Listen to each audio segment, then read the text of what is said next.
In 2002, the city of Rio de Janeiro almost sued The Simpsons. Not the network, not the studio, the actual city. The Tourism Board of Rio called its lawyers because of a single 22-minute episode about colored rats and a cartoon monkey, and the president of Brazil himself, on the public record, called the episode a distorted vision of Brazilian reality. 11 million Americans had watched it the night it aired. None of them had any idea they were about to start an international incident. That was one episode. There are more than 700. Across 36 years on the air, The Simpsons has been banned by governments, pulled by streaming services, denounced by sitting presidents, and quietly disowned by its own creator. One episode has been erased from history entirely. One character was retired in shame after a documentary made him impossible to keep. Tonight, the entire list. Every controversy, every banned episode,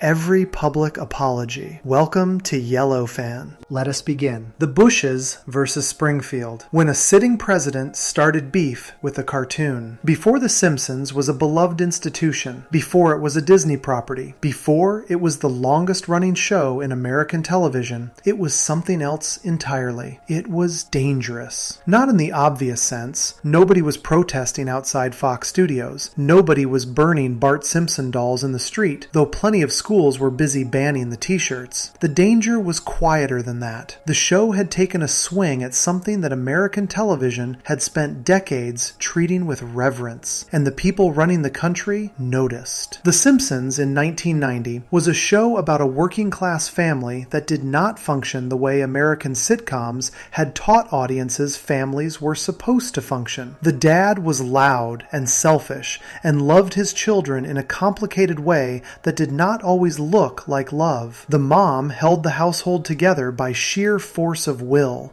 The son was a menace. The daughter was smarter than everyone around her and quietly miserable about it. The baby just sucked her pacifier and judged. None of these people were learning lessons. None of them were ending each episode wiser than they began. They were just living. And the living looked recognizable to millions of Americans who had been told for decades that their families were supposed to look like the Cleavers or the Cunninghams or the Waltons. And the country at the absolute top of its political ladder was watching. And the country at the absolute top of its political ladder did not approve. In October of 1990, less than a year into the show's run, First Lady Barbara Bush gave an interview to People magazine. The interview covered a lot of ground, but one quote got pulled out and run in headlines across the country. Barbara Bush had called The Simpsons the dumbest thing she had ever seen. The writer's room at Fox got the news the way everyone got the news. They saw it in the magazine. They saw it on television. They saw the First Lady of the United States, a woman whose public image was built on grandmotherly warmth, swatting their show like a fly. What the writers did next set the entire tone for everything that would follow. They did not issue a press release. They did not call their lawyers. They wrote a letter, by hand, in the voice of Marge Simpson. The letter was polite. The letter was gentle. The letter pleaded for civility and pointed out, in the voice of a fictional cartoon mother, that real families were watching, and that calling a children's show dumb might hurt children's feelings. They mailed the letter to the White House. Barbara Bush wrote back. Her reply was an apology. She had been unfair. She had not meant it that way. She hoped Marge could forgive her. This was the level the feud was operating at in 1990. A polite exchange of letters. A gentle correction. A first lady humble enough to apologize to a fictional housewife. If the story had ended there, it would have been a charming footnote in television history.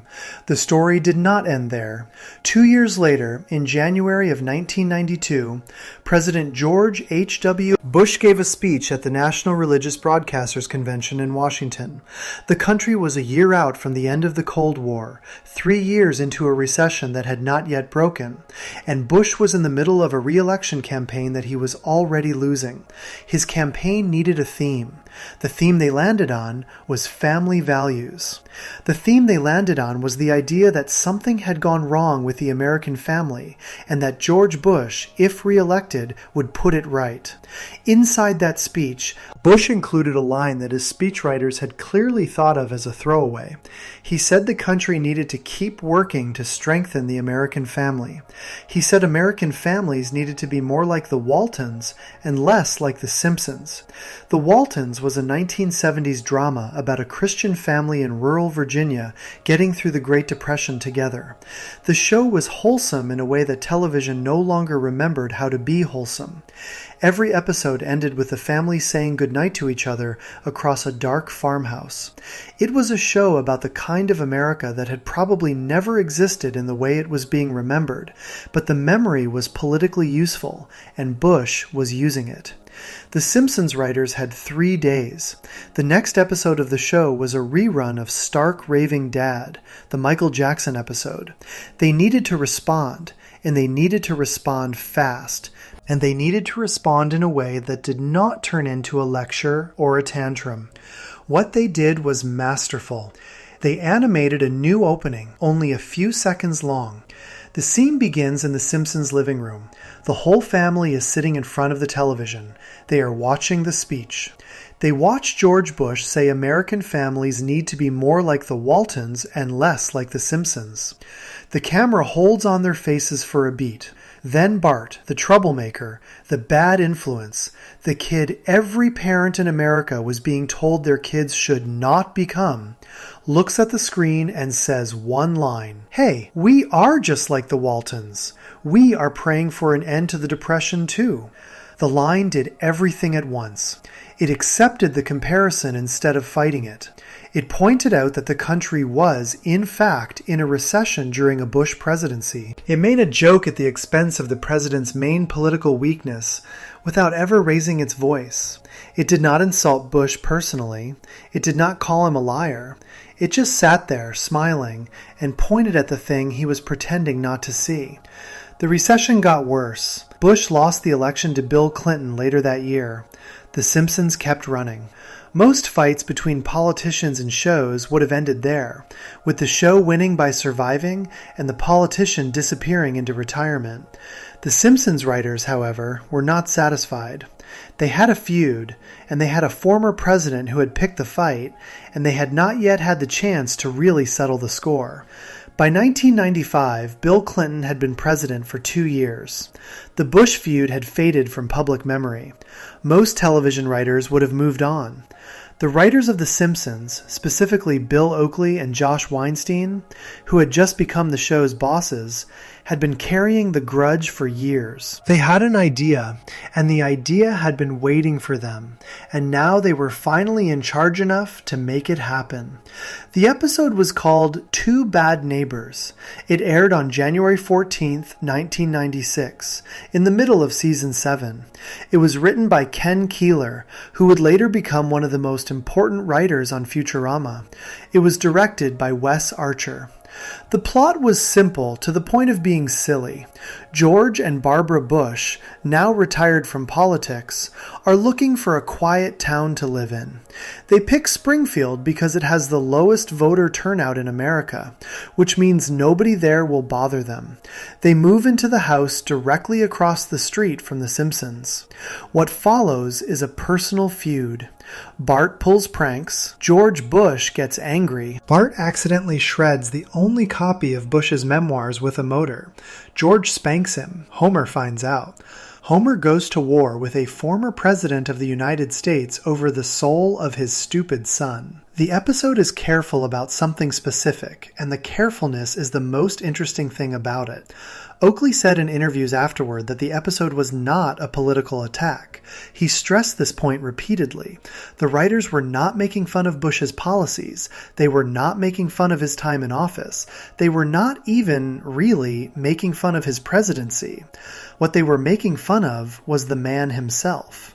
His grumpiness, his thin skin. The fact that this was a former leader of the free world who, when a 10-year-old boy played a prank on him, decided the right response was a public physical fight with the boy's father. The episode draws a line. The show is not interested in your politics. The show is interested in your character. And the character of George H.W. Bush, as the writers saw him, was a man who had decided to fight a cartoon family on national television because he could not handle being criticized.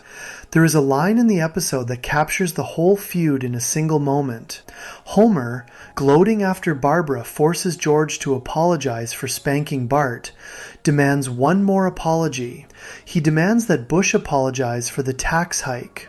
The line is a reference to the moment in 1988 when Bush, running for his first term, had famously promised the American public to read his lips no new taxes, and then, 2 years later, had agreed to a tax hike. It was the broken promise that, more than any other single moment, had cost him his re-election.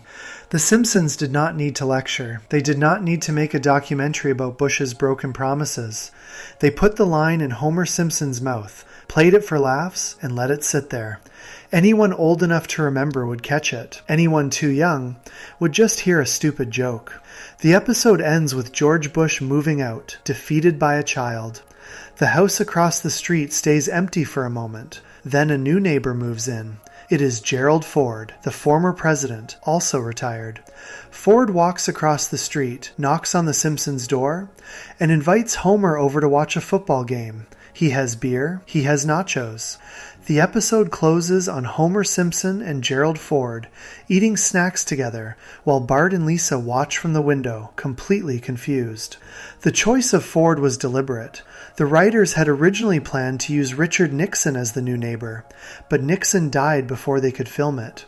They considered Bob Dole. They settled on Ford because, as the writers said in interviews, Ford was the president whose personality most matched Homer's.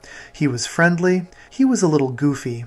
He liked sports and snacks and not thinking too hard. He was a nice man. The point the show was making was sharper than it looked. Bush was not the problem because he was a Republican. Bush was the problem because he was a specific kind of person, and the show could prove this by showing another Republican former president who fit right in with the Simpsons. The fight had never been about ideology.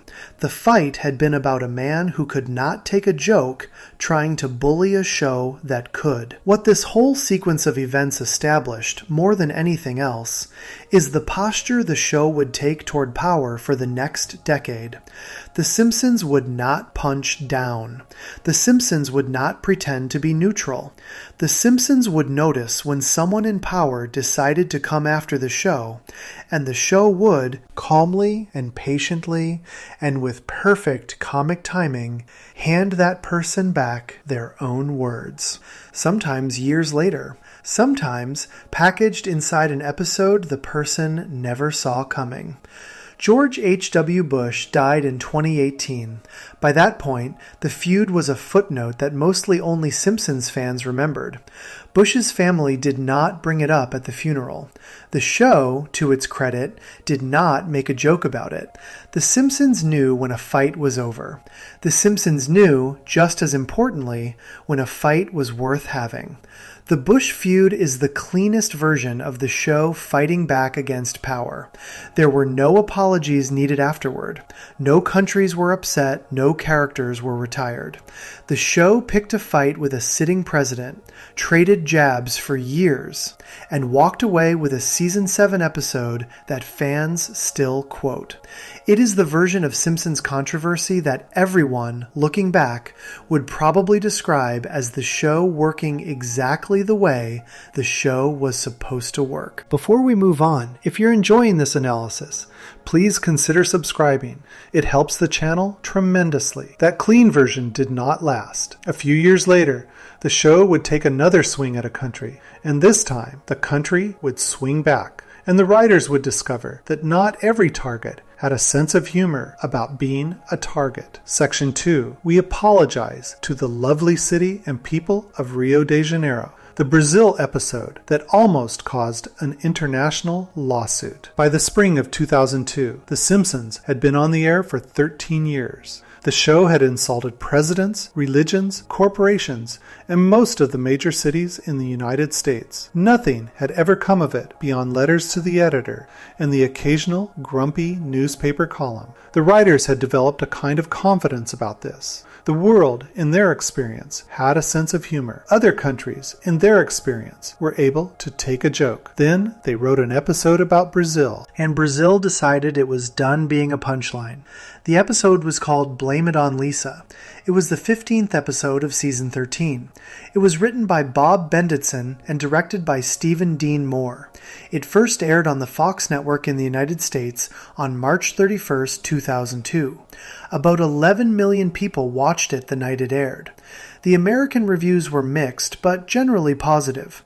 American viewers laughed at the jokes, forgot about the episode by the next week, and moved on with their lives. In Brazil, things played out very differently. The plot of the episode was simple. The Simpson family discovers a $400 phone bill. Lisa admits she has been calling Brazil to stay in touch with a young orphan boy named Ronaldo, whom she has been sponsoring. The boy has gone missing from the orphanage. The family flies to Rio de Janeiro to find him. What happens once they arrive is what got the show in trouble. In the version of Brazil the episode shows, the streets are not streets, but conga lines. Children speak Spanish, not Portuguese. The slums, called favelas, are filled with rats painted in bright colors. Monkeys swarm Copacabana Beach and attack tourists. Children in the streets rob Homer and Bart at knife point. A children's television host on local TV dances suggestively in front of cameras. Homer is kidnapped by Brazilian taxi drivers and held for ransom in a hideout that the episode locates in the Amazon rainforest, even though Rio de Janeiro and the Amazon are nearly 2,000 miles apart in real life. Bart, in the final scene, is eaten whole by an anaconda. The episode was not trying to be cruel.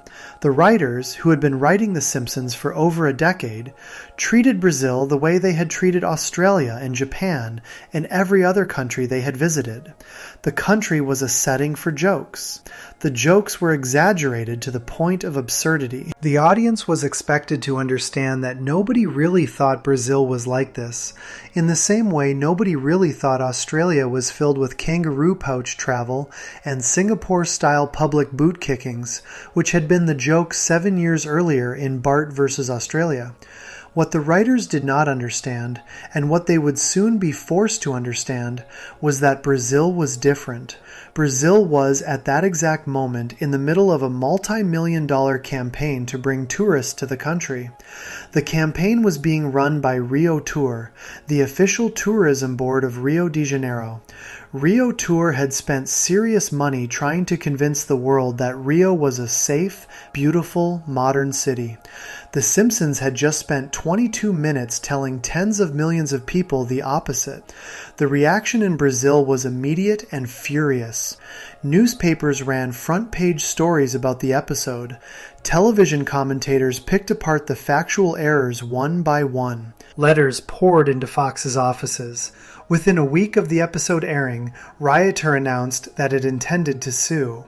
Jose Eduardo Ginley, the president of Rioter, instructed the board's legal team to look into what action could be taken.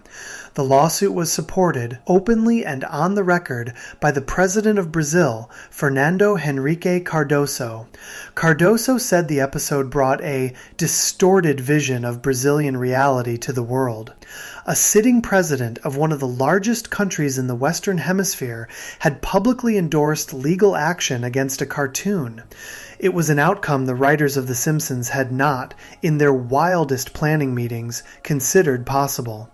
A spokesman for Rioter, Sergio Cavalcanti, told the Reuters news agency exactly what had hurt the most.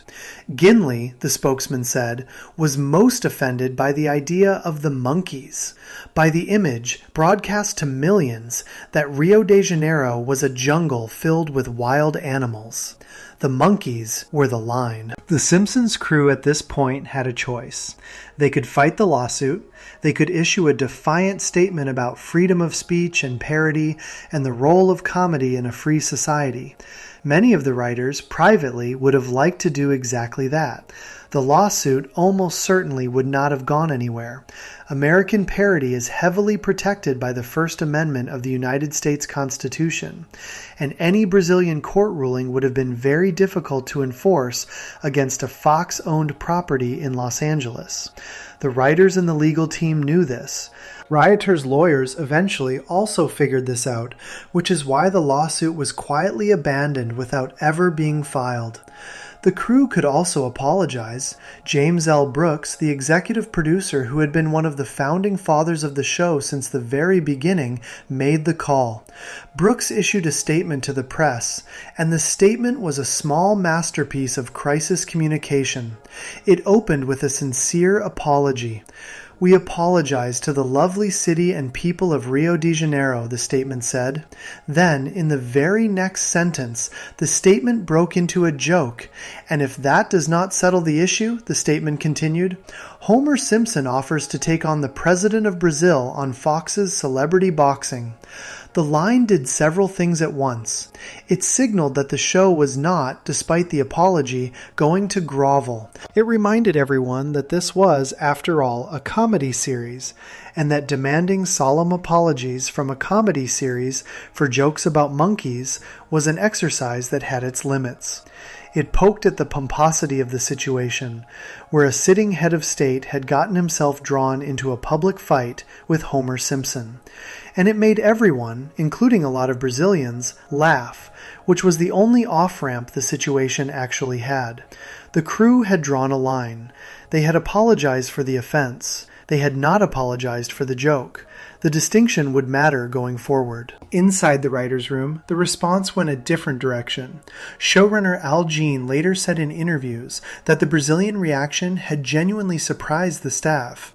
"Every other place," Jean said, "had a good sense of humor. Brazil caught us by surprise." The implication was clear. The writers did not feel they had done anything different in the Brazil episode than they had done in any other travel episode. They felt the line had not moved. The world had moved. The world had decided, in this one specific case, to be angry, and the writers, after their initial shock, decided to be a little angry back. In an episode the following season, called The Regina Monologues, Homer makes a brief reference to the monkey problem getting worse in Rio. The line is a single throwaway sentence. It is not flagged or explained. It is a quiet little nod to anyone who remembered the controversy. A few seasons later, in an episode called Mr. Spritz Goes to Washington, Krusty the Clown reveals that immigration officials are constantly hounding him because his monkey sidekick, Mr. Teeny, is from Brazil. Krusty adds, in the same line, that Mr. Teeny's uncle was the head monkey on the Bureau of Tourism. The joke is so specific and so deeply buried inside a different episode that it could only land for someone who had followed the entire Brazilian controversy from the original outrage to the apology. The writers were, quietly and patiently, getting their last word. The episode itself was banned from rebroadcast in Brazil for years. The major Brazilian network, Rede Globo, had aired it 3 times before pulling it from the schedule entirely. It would not air uncut on Brazilian television again until November of 2012, more than a decade after the original broadcast. When the episode was eventually released on DVD in Brazil, the disc included a small statement at the beginning, noting that Fox was not responsible for the views of the producers. The statement was a kind of compromise. The episode could exist. It just could not exist without a label warning the viewer that the show's vision of Brazil was not Brazil. The factual errors in the episode are worth pausing on, because the errors are part of what made the offense feel sharper. The writers had worked on Bart vs. Australia in 1995, and that episode had also been wildly inaccurate, but the inaccuracies in the Australia episode had been done with a kind of cheerful carelessness that Australians eventually came to appreciate. The Brazil episode felt different to many Brazilians. The errors felt lazier. The errors felt less like jokes and more like the show simply not bothering to know. Bart, on the airplane to Rio, studies Spanish so he will be ready to talk to the locals. Marge informs him that Brazilians speak Portuguese, not Spanish. This is the only fact about Brazil the episode gets right, and the show plays it as a joke. The conga line dance the family is forced to join in the streets of Rio is not a Brazilian dance. The conga is Cuban. The Brazilian dance teacher in the episode claims that Brazilians invented the Macarena. The Macarena is a Spanish song by a duo called Los del Rio. A book Lisa reads on the plane shows a map of South America in which Argentina is depicted as an ocean. A different shot shows a map in which most of Brazil is also depicted as ocean. Each of these errors, on its own, would have been a small, forgivable thing. Together, they painted a picture of a writing room that had decided Brazil was not worth getting right. The country was a setting. The country was an excuse. The country was a backdrop against which Bart could be eaten by a snake. This was the hardest part of the controversy for Brazilians to swallow. The factual errors made it feel like the show had not just made fun of Brazil. The show had made fun of Brazil without bothering to know what Brazil was. There is a contrast inside the show's own history that explains why the Brazil episode hit harder than other travel episodes. The crew had dealt with similar backlash before. In Season 6, Bart vs. Australia had angered some Australian viewers when it first aired. The episode had factual errors and silly accents, and a deeply unflattering portrayal of the Australian government. The difference, as Oakley and Weinstein, the show's runners on that earlier episode, had said in interviews, was that they had treated Australia as a peer. The episode poked fun at Australia, the way one English-speaking country pokes fun at another. Australia, mostly, took it in stride. The episode is now considered a classic. Brazil, in the writer's framing, did not get treated as a peer. Brazil got treated as a setting. The difference, even if the writers did not see it at the time, was the difference between a roast and a punching down. One can be charming, the other never is. Years later, in season 26, the show went back to Brazil with an episode called You Don't Have to Live Like a Referee. The episode also poked fun at Brazil, this time at corruption inside Brazilian football. The jokes were sharper, more researched, more specific. Brazilians, by and large, did not mind it. The show, having learned a lesson, came back and tried again with more care. The second visit caused no controversy at all. It was the first one, the one with the rats and the monkeys, that stayed in the show's history as the time the show made an entire country its enemy. The Brazil episode taught the writers something they would carry forward through the rest of the show's run. The world, by 2002, was paying closer attention than it had in 1995. Cable news could turn an episode of an animated sitcom into a diplomatic incident in a matter of hours. The internet could spread the most embarrassing 5 seconds of an episode to 10,000 viewers in another country before the original American broadcast had even finished.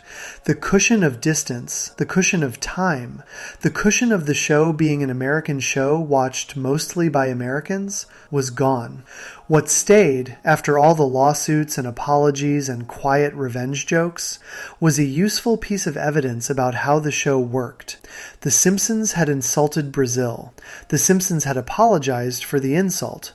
The Simpsons had then, over the next decade, kept the joke alive in tiny references that only true fans would catch.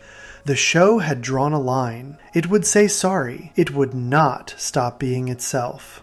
The line, more or less, would hold for the rest of the show's controversies. Before we move on, if you're enjoying this analysis, please consider subscribing. It helps the channel tremendously. The Brazil controversy was a public, international embarrassment. It involved governments, lawsuits, and an apology read out on the news. What was about to happen next in 2019 would not look like that at all. There would be no foreign country to fight. There would be no apology that worked. The decision the show would have to make this time would be about an entire episode that the show, for the first time in its history, would decide to bury forever. Section 3. Stark Raving Dad. The one episode Disney Plus will not show you. There is exactly one episode of The Simpsons out of more than 750 that has been completely erased. Not edited, not censored for one country, not pulled for a few months and then quietly returned. Erased. The episode does not appear on Disney Plus. The episode does not appear in syndication. The episode is not on the streaming service the show used to run on its own website. The episode has been removed from physical DVD reprints so that even buying the box set no longer guarantees you will get the full season. The episode is gone, and the people who made it are the ones who decided it should be gone. The episode is called Stark Raving Dad. It was the Season 3 premiere. It first aired on the Fox network on September 19th, 1991. It is, by any reasonable measure, one of the most beloved episodes of the show's golden age. It was nominated for awards. It contains some of the most quoted lines in early Simpsons history. It was the episode the show chose to use as the platform for its famous response to George H.W. Bush. The cold open where Bart says the family is just like the Waltons because they are praying for an end to the Depression. That cold open, which now lives almost exclusively as a clip on the internet, is technically attached to a piece of television that no streaming service will let you watch. The reason for the erasure is not the episode itself. The reason is the guest star. The plot of Stark Raving Dad is one of those ideas that sounds insane on paper and works perfectly on screen.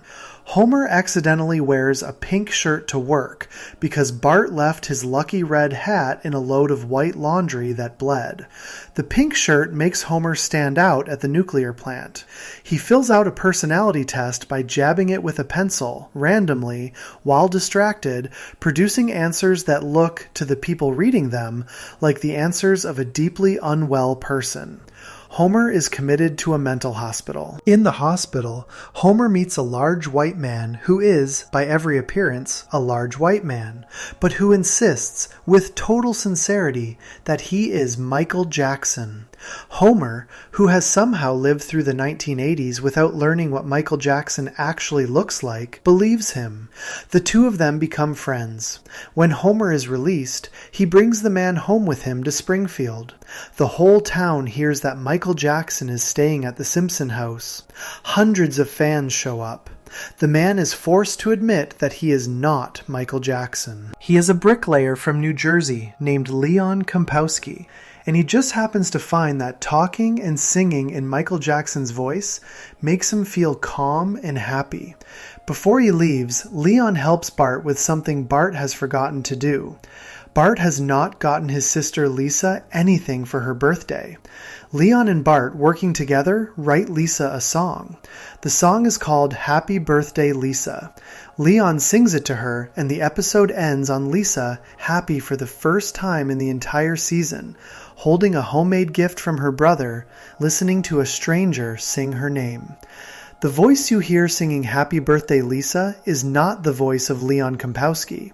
The voice you hear speaking Leon's lines, however, the cracking imitation of Michael Jackson that runs through the entire episode, is in fact Michael Jackson, the real one. Jackson had been a fan of the show. He had reached out to the writers. He had wanted to be on the episode. The contracts surrounding his music career, however, made things complicated. Jackson was not legally allowed, at the time of the recording, to record a new song for any other label. So Jackson, who had been planning to do both the talking and the singing for the character, instead did only the talking. The singing was performed by a professional Michael Jackson sound-alike lookalike named Kip Lennon. Jackson did write the song Happy Birthday Lisa, however. The song was credited on the official soundtrack album that came out later to W.A. Mozart, which was a small inside joke between Jackson and the writers. Jackson's involvement when the episode aired was a rumor. A heavily debated, intensely speculated rumor, but a rumor. Jackson had asked to be credited under a fake name. The end of the episode lists the guest voice as John J. Smith. Even Matt Groening, when he appeared on Jay Leno's show shortly after the episode aired and was asked directly whether the voice was Jackson, refused to confirm it. He hinted, he smiled. He let the audience figure it out. The official confirmation that Jackson had voiced the character did not come until years later. The reason for the secrecy was simple. Jackson had told the writers, privately, that he wanted to keep his involvement quiet because he wanted to play a prank on his own brothers. Jackson wanted to call the Jackson family, play the episode for them, and watch them argue about whether the voice was really Michael or not. The whole appearance on Jackson's end was set up as a private joke for his family. The fact that the joke leaked to the public was a kind of accident. For nearly 30 years, the episode aired in reruns. It was watched by children. It was watched by adults. It was widely considered in fan polls and best-of lists to be one of the strongest episodes in the entire run of the show. When Jackson died in June of 2009, Fox aired a rerun of Stark Raving Dad as a tribute. Nobody, at the time, suggested that the tribute was a bad idea. What changed everything was a documentary. In March of 2019, the cable channel HBO premiered a 4-hour documentary called Leaving Neverland, directed by Dan Reed. The documentary detailed allegations of child sexual abuse against Michael Jackson by two men, Wade Robson and James Safechuck, who said Jackson had abused them when they were children. The documentary was not the first time these kinds of allegations had been made against Jackson. He had been investigated multiple times during his life. He had stood trial in 2005 on similar charges and had been found not guilty. The Leaving Neverland documentary was different in that it was longer, more detailed, and aired at a moment in American culture just after the height of the Me Too movement, when audiences were paying attention to allegations against famous men in a new way. The day after the documentary aired, James L. Brooks, the executive producer who had run point on the Brazil apology 17 years earlier, made a phone call.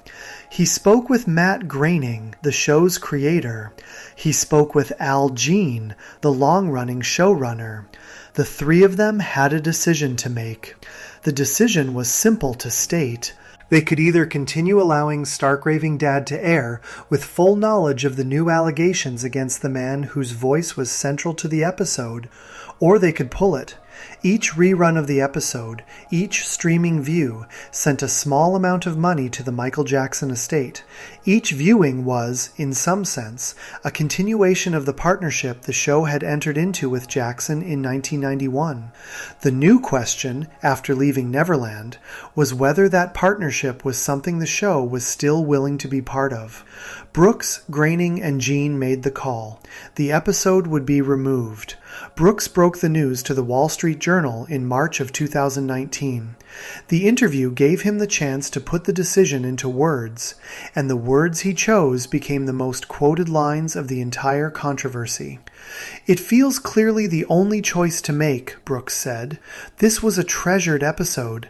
There are a lot of great memories we have wrapped up in that one, and this certainly does not allow them to remain." Brooks then said the line that everyone remembers.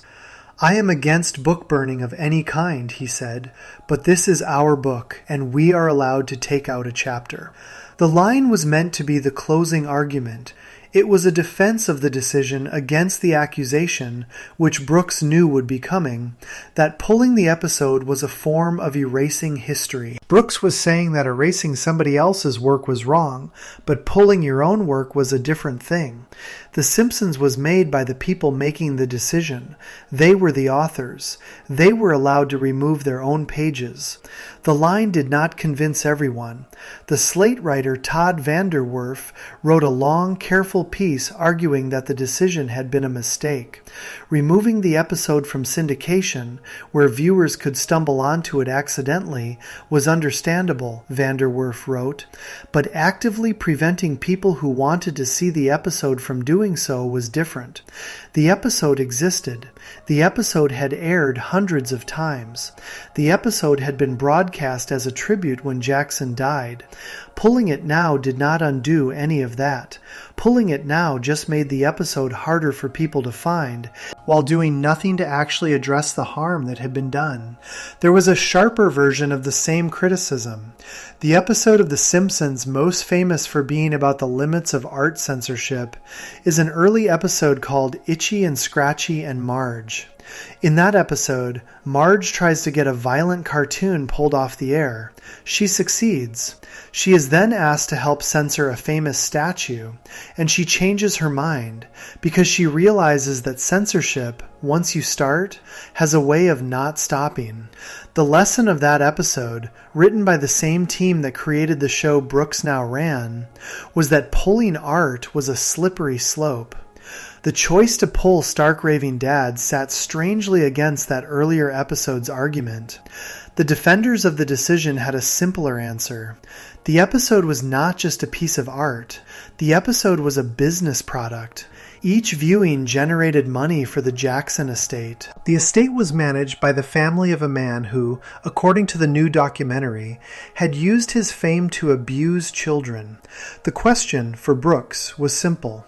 Was the show willing to keep sending money to that estate in exchange for keeping a single episode in circulation?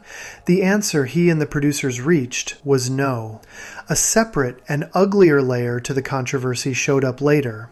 In a 2019 interview with the Daily Beast, Al Jean said something that has stayed with the episode ever since. Jean said that, looking back, he believed Jackson's appearance on the show was part of how he used his celebrity to gain access to children. I think it was part of what he used to groom boys, Jean said. The interview took the conversation to a darker place. It was no longer just a question of whether keeping the episode was profitable for a tarnished estate. There was now a question of whether the episode itself, in its original making, had been part of how Jackson built the trust he then used to do harm. There is no way to know from outside whether Jean is right. The interview was Jean's personal opinion, formed years after the fact, based on the public information he had seen in the documentary. It is the kind of statement that cannot be proven and cannot be disproven. What it can do is sit there, and once it sits there, it becomes very hard to watch the original episode and not think about it. The episode is still findable, technically. People who own the original DVD pressings of Season 3, the ones printed before the 2019 decision, still have the episode on the disc. New pressings of the Season 3 DVD have been edited, with Stark Raving Dad removed entirely, so that the episode formerly known as the second of the season, Mr. Lisa Goes to Washington, is now the first. The 2019 decision quietly rewrote the official record of the show. For all future buyers, Season 3 of The Simpsons starts in a different place than it used to. The episode also aired one more time in October of 2019 on the cable channel FXX during a marathon. After that, no major American broadcaster has aired it. The decision is firm. The chapter has been removed. The Stark Raving Dad situation is, in the end, the cleanest example of the show wrestling with its own past. There is no one to blame, no foreign country to apologize to, no protest to weather. There is only an episode made in good faith decades earlier, with a guest who, in light of what came after, the show no longer wanted to give a microphone to. The show pulled the episode. The show did not pretend it had not made a hard choice. The show did not pretend the choice had no costs. The line about taking out a chapter is the line that lasts. It is not satisfying to everyone. It is not meant to be. It is meant to draw a small distinction, the kind of distinction that only the person who wrote the book has the right to make. We are the authors, the line says.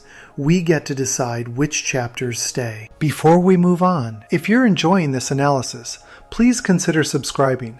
It helps the channel tremendously. The decision to pull a single episode for a single voice cameo, however significant the voice, was a relatively simple judgment to make. There was one episode and one guest. The arithmetic was clear. The next decision the show would face would be much harder. It would not be about an episode. It would be about a character. A character who had been on the show for nearly 30 years. A character who had been voiced every single time he spoke by the same white actor doing the same accent. A documentary was about to ask the show, in front of millions of viewers, whether that whole setup had been a mistake from the beginning. Section 4. The Problem with Apu. How a documentary quietly killed a 28-year-old character. Apu Nahasapimapetalan first appeared in the 8th episode of the show's first season, an episode called The Telltale Head, in February of 1990. He was a small role at first, a clerk at the Quickie Mart, the convenience store at the edge of Springfield. He had a few lines. He was not even meant to have an accent.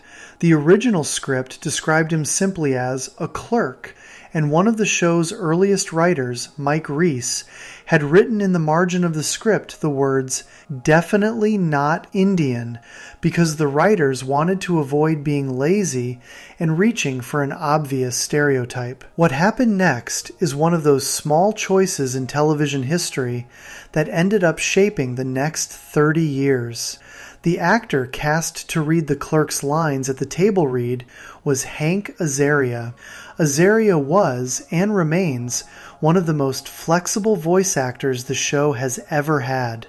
He has played dozens of characters across the run of the series. When he sat down at the table read for The Telltale Head and saw the clerk's part, he asked one of the producers, in the moment, whether he should try the lines with an Indian accent. The producer said yes.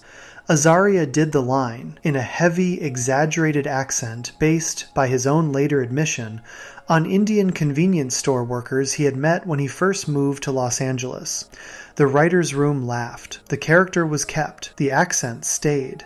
The clerk was given a name. The name was a scrambled version of the full name of a former classmate of one of the writers. Apu Nahasapimapetalan walked into the show in early 1990 and stayed for the next 28 years. For the first decade, the character was widely beloved. Apu was given a backstory. He was given a doctorate in computer science. He was given a voice in episodes about religion, immigration, and small business. In Season 9, he was given an arranged marriage to a woman named Manjula in an episode called The Two Mrs. Nahasapimapetalans. He had children, octuplets, in a later season. He was, by every story-level measure, one of the most fleshed-out side characters in Springfield. The writers were proud of how much they had given him. Hank Azaria won 3 Primetime Emmy Awards for Outstanding Voiceover Performance during the run of the show, and at least one of those Emmys was, in part, for his work voicing Apu. The problem was that, outside of the show, the character was being received in a way the writers had not planned for and had not prepared for. For an entire generation of Indian Americans growing up in the 1990s and early 2000s, Apu was, for many of them, the only Indian character they ever saw on American television. Not one of the only. American television during those years had close to no other major South Asian characters in any prominent role. The mainstream representation of Indian people in American media was Apu, and a few smaller roles in films, and almost nothing else. The result was that the accent, the catchphrase, the mannerisms, all of it became the way Indian Americans were addressed in their own daily lives by the people around them. Children at school would do the accent. Strangers in stores would say thank you, come again. The line, which was a catchphrase Apu used at the end of every transaction, became a slur. The actor and comedian Utkarsh Ambudkar, in a later interview with Entertainment Weekly, put the situation in plain terms. "We just were underrepresented," Ambudkar said. "We did not have any other representation in this country. That creates a problem when the most popular show on television is showing mainstream America what an Indian is." The character was not malicious. The writers were not malicious. The actor was not malicious.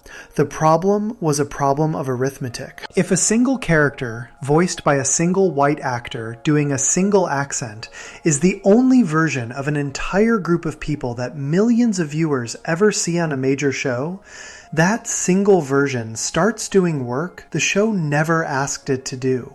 It stops being a character. It starts being a representation. And once it is a representation, every joke about it lands differently, and every laugh at it becomes a laugh at something larger. For years, this conversation lived in pieces. It lived in Indian American comedy clubs, in college discussion groups, in the occasional newspaper opinion column. It did not have a single name attached to it. That changed in 2017. The comedian Hari Kondabolu had been thinking about Apu his entire adult life. Kondabolu, the son of immigrants from India, had grown up watching the show. He loved the show. He had told this story in interviews many times. His mother, he said, had taught him something he repeated often. "You can criticize something you love because you expect more from it." The line was the engine of everything that came next. Kondabolu had first turned his thoughts about Apu into a stand-up comedy bit in 2012, while working as a writer on the FX comedy show Totally Biased, hosted by W. Kamau Bell. Bell had heard Kondabolu talking about Apu in the writer's room and had told him, more or less, that if Kondabolu did not put the bit on stage, Bell would fire him. The bit aired. The bit went viral inside a small circle of people who had been waiting for years for someone to say what Kondabolu was saying. The line from the bit that traveled the most was the line about Hank Azaria. Kondabolu said, on stage, that Azaria, who is Jewish, was a white guy doing an impression of a white guy making fun of my father. The sentence was not designed to be cruel. It was designed to be precise. It located, in 21 words, exactly what was wrong with the way the character had been built. In 2016, Kondabolu announced he was going to turn the bit into a full-length documentary. He spent the next year interviewing Indian American actors, comedians, writers, and viewers about how the character of Apu had affected their lives.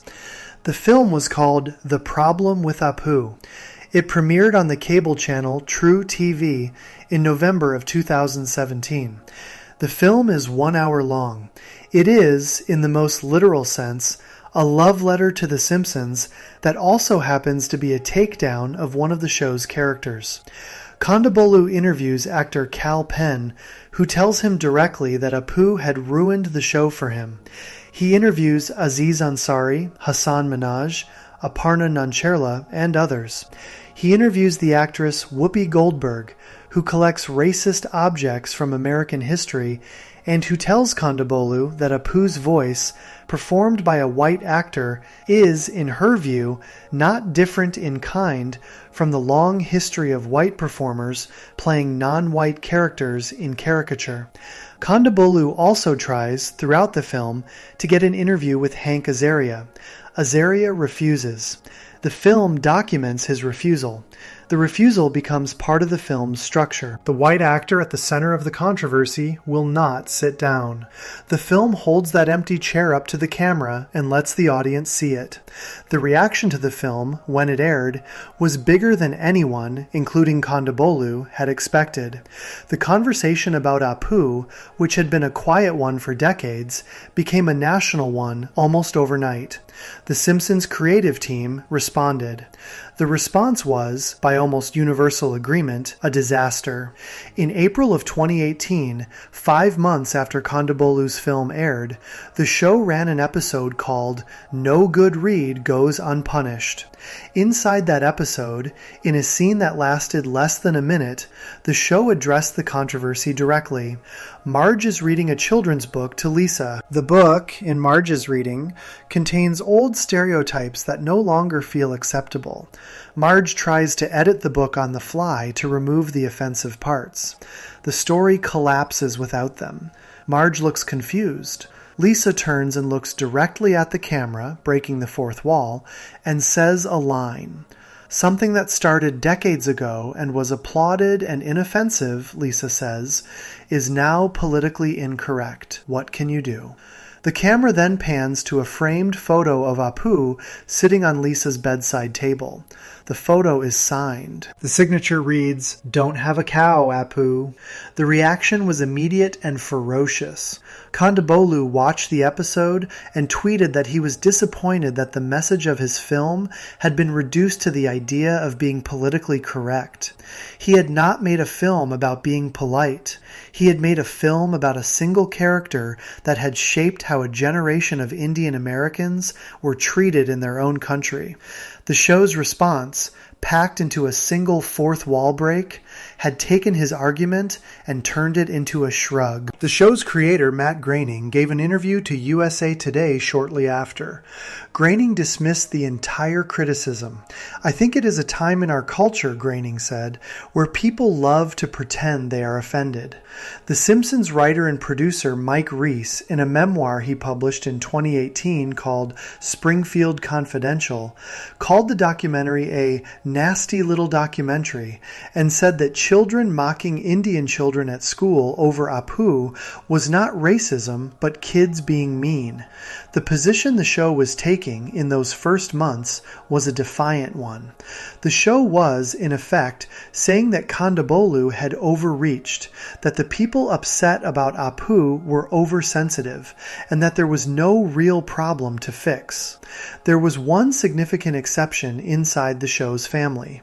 The exception was Hank Azaria, the voice actor at the center of the controversy, the man Kondabolu had named in the documentary as the white guy doing the impression, took a different path from his colleagues. Azaria, at first, had been afraid of the conversation. He admitted later on the NPR podcast Code Switch that he had been afraid to appear in Kondabolu's film. He said, in plain words, that he had not known if he would feel safe enough to have the conversation in private, much less on camera. In April of 2018, Azaria appeared on The Late Show with Stephen Colbert. The appearance was the first time Azaria had publicly spoken about the Apu controversy. He used the appearance to take a position that the rest of the show's leadership had not yet taken. He said he had thought about the issue carefully. He said he was increasingly worried about the character causing harm by reinforcing stereotypes. He said the most important thing was to listen to Indian people and their experience with the character. Then he said the line that ended Apu. "I would be perfectly willing to step aside," Azaria said. The studio audience applauded. The applause was loud enough that anyone watching could hear what it meant. Azaria had publicly broken from the show's official position. He had said on national television that he was open to giving the character up. The decision did not come right away. It took 2 years. In January of 2020, Azaria publicly confirmed in an interview that he had stopped voicing the character entirely. The show, quietly, removed Apu from its episodes. The character did not reappear after Azaria's exit. He was not recast. He was not given a final episode. He was simply, slowly, written out. A few years later, in 2023, Azaria appeared as a guest on Code Switch, this time alongside Hari Kondabolu himself. The appearance was, by every measure, a public reconciliation. Azaria spoke about how the documentary had changed his understanding of his own work. Through my role in Apu, Azaria said, and what I created in the Hollywood messaging, I helped to create a pretty marginalizing, dehumanizing stereotype. Azaria went further. He said that hearing the stories of Indian American actors he admired, actors who had been hindered in their careers because of the way Apu had defined the public image of Indian people, had been the part of the documentary that hit hardest. A character I did, Azaria said. I, hindered them. I caused them pain. I actually actively made their path harder. That sucks. The line is one of the most direct admissions of harm any voice actor has ever made about a character they made famous. It is also a striking contrast to the position Matt Groening was still taking years later when Groening told the BBC that he did not think there had been a problem with how the show had originally been doing things. The show's two highest profile creative voices on the central Apu question ended up in different places. Azaria moved, Groening did not. What the controversy left behind, beyond the disappearance of Apu himself, was a precedent. The show had shown that a single documentary, made on a small budget by a single comedian, could change the course of a 30-year-old institution. It had also shown how slow that change was. The film aired in 2017. The first official response was a fourth wall break in 2018. Azaria's public step back was 2018. The actual exit of the character was 2020. 3 full years between the documentary and the action. 3 full years of arguments, of misunderstandings, of painful interviews, of memoirs and tweets and op-eds.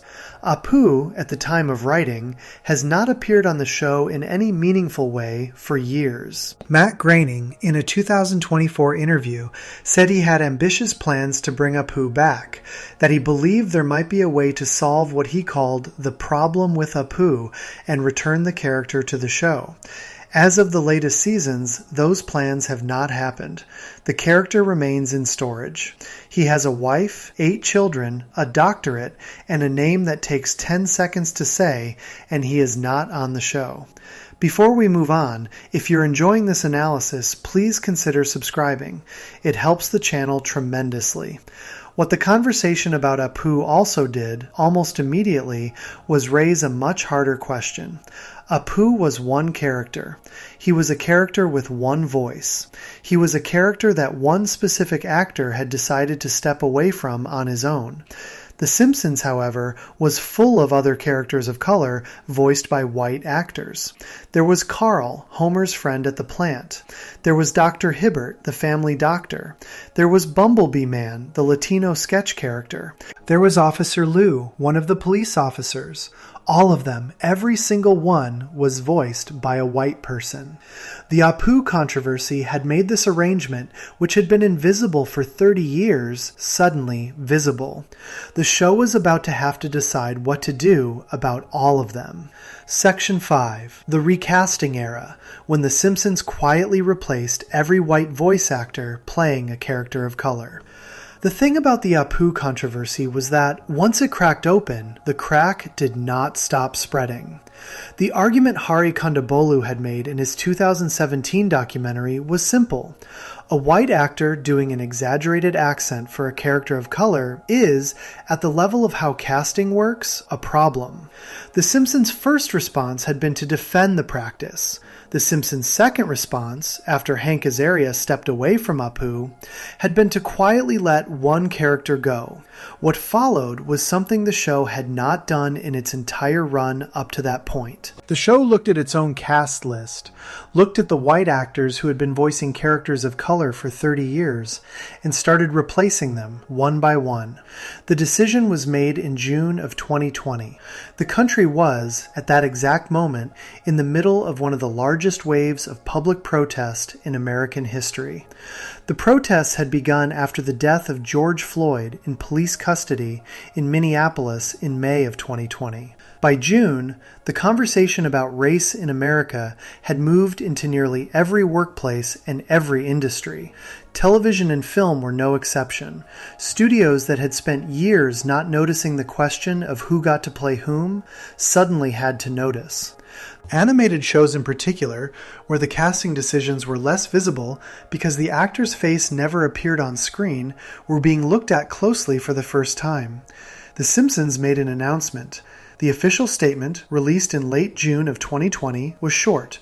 The show, going forward, would no longer have white actors voice non-white characters. The statement did not name specific actors. The statement did not name specific characters.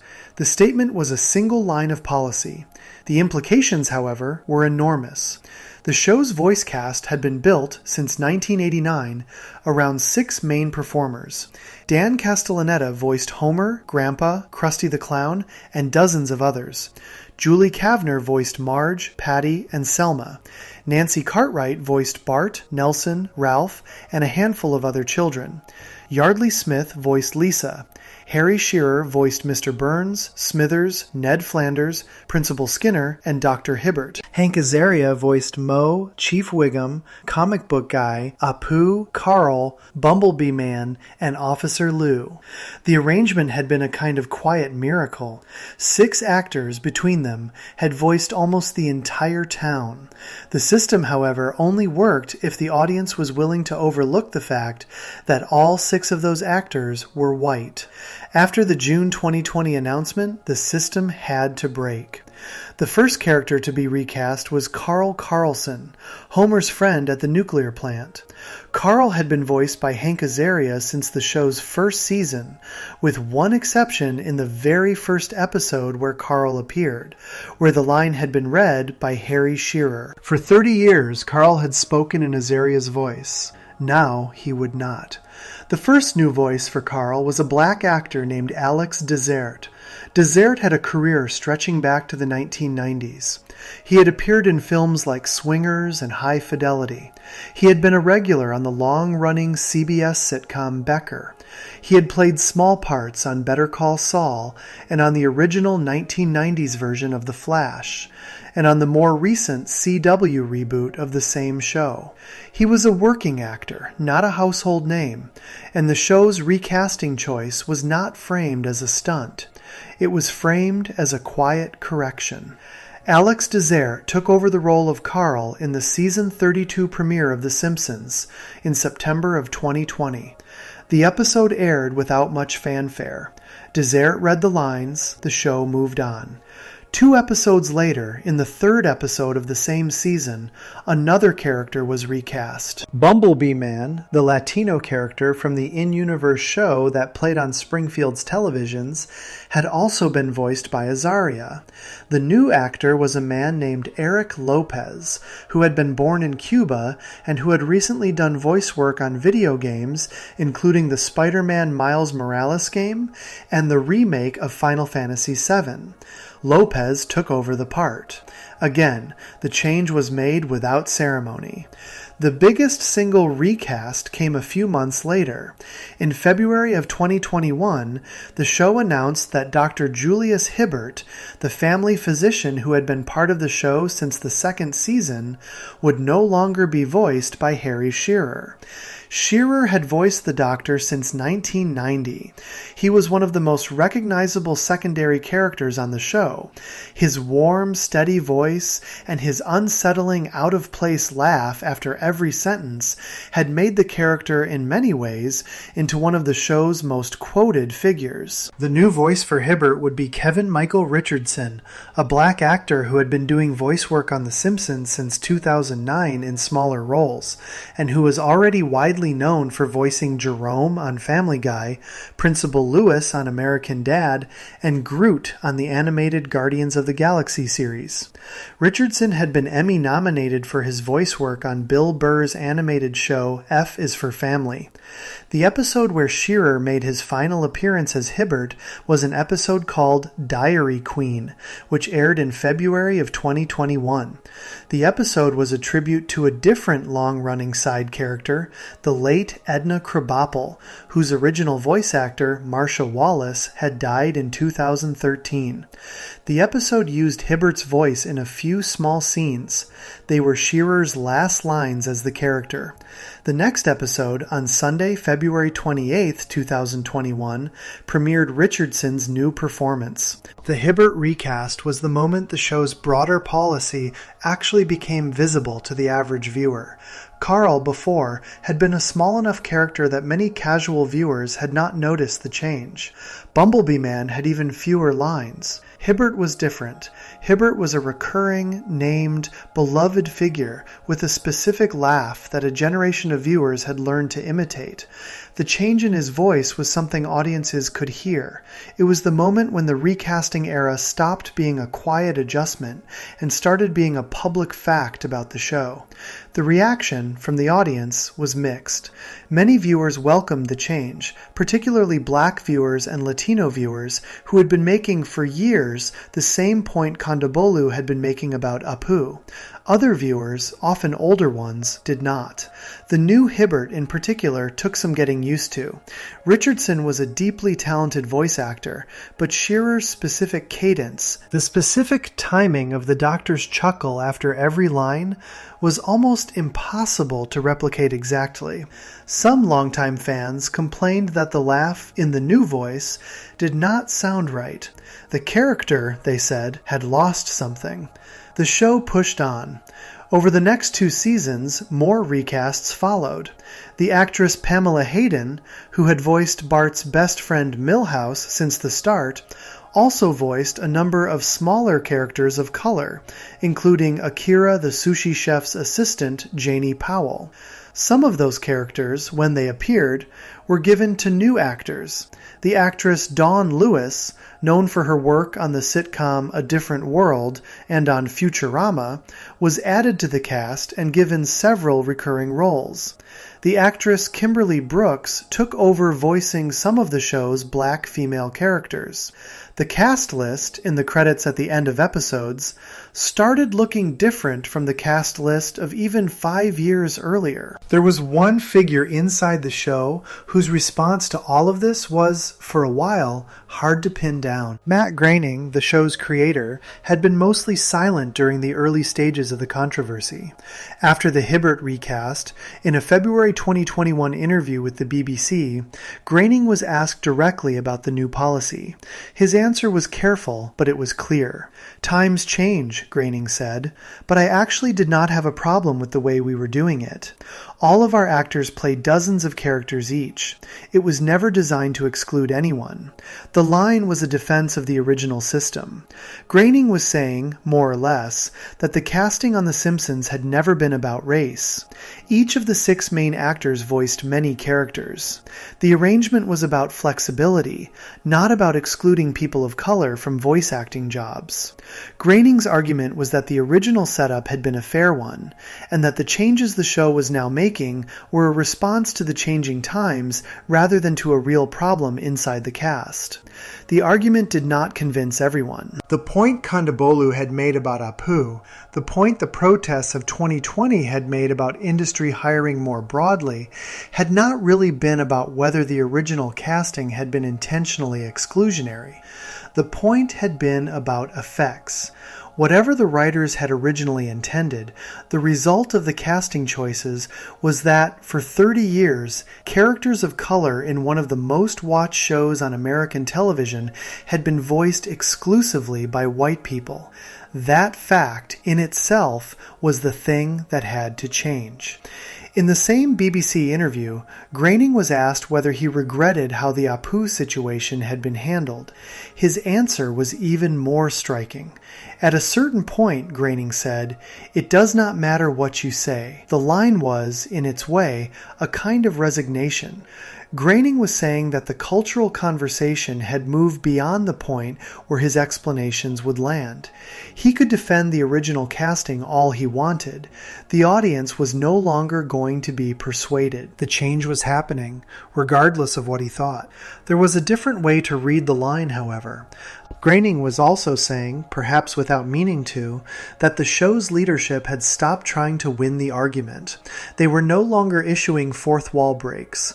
They were no longer giving interviews dismissing critics as oversensitive. They were doing the recasting.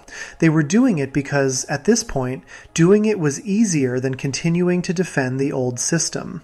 The energy required to keep the old casting alive had become higher than the energy required to change it.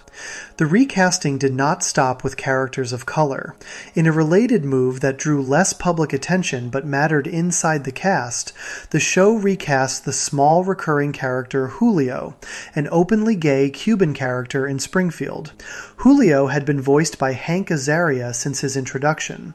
In 2021, the role went to a new actor named Tony Rodriguez, an openly gay Cuban man, on the same logic that had governed the other recasts. The character should be played, the show was now saying, by an actor who matched the character. By 2022, the recasting era of The Simpsons had largely settled. The major changes had been made.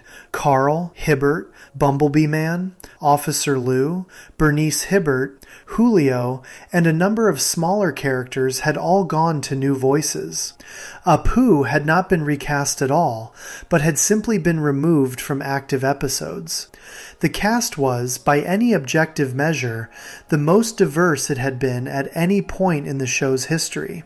What this period of change actually meant, for the show, is something audiences and critics are still arguing about. On one hand, the recasts were a clear correction of a long-standing imbalance. The show had spent 30 years giving roles for non-white characters to white actors.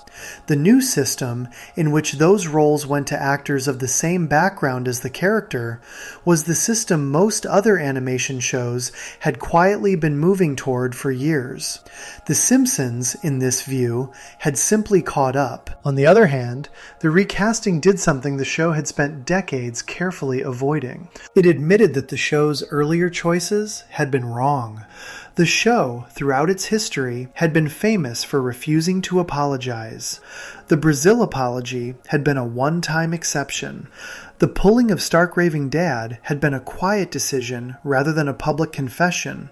The recasts, by contrast, were a continuous, multi-season acknowledgement that something inside the show had needed fixing for a very long time. Hank Azaria, in his interviews after stepping away from Apu, ended up speaking for this side of the change more clearly than anyone else. He said, on the Code Switch podcast, that giving up the character had been the right thing to do. He said it had taken him years to come to that view. He said the documentary had pushed him into a conversation he had not been ready to have, and that the conversation had ended up changing his mind. He said he was grateful that Kondabolu had made him have it.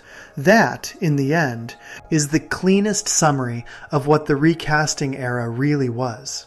The Simpsons, after 30 years of being a show that mostly responded to controversy by absorbing it and moving on, finally responded to a controversy by changing how the show was made. The change was slow. The change was incomplete. The change happened over the objections of some of the people who had built the show. But the change happened. Before we move on, if you're enjoying this analysis, please consider subscribing. It helps the channel tremendously. There were limits to that openness, however, and the limits showed up in places the show did not always control. The fights over who got to play whom were one kind of fight. The fights over who got to marry whom, and who got to come out, and what kinds of love the show was allowed to put on television had been going on for much longer. Some of those fights had been inside the show's own writer's room. Some of those fights had been with the network, or with conservative groups, or with the audience itself.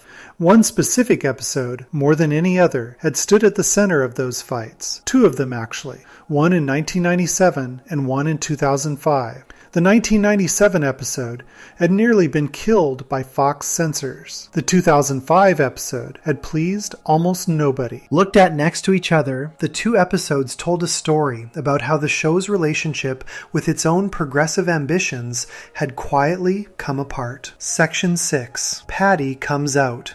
The same-sex marriage episode that pleased nobody. The Simpsons has, across its run, made 3 episodes that the writers would describe as their gay episodes.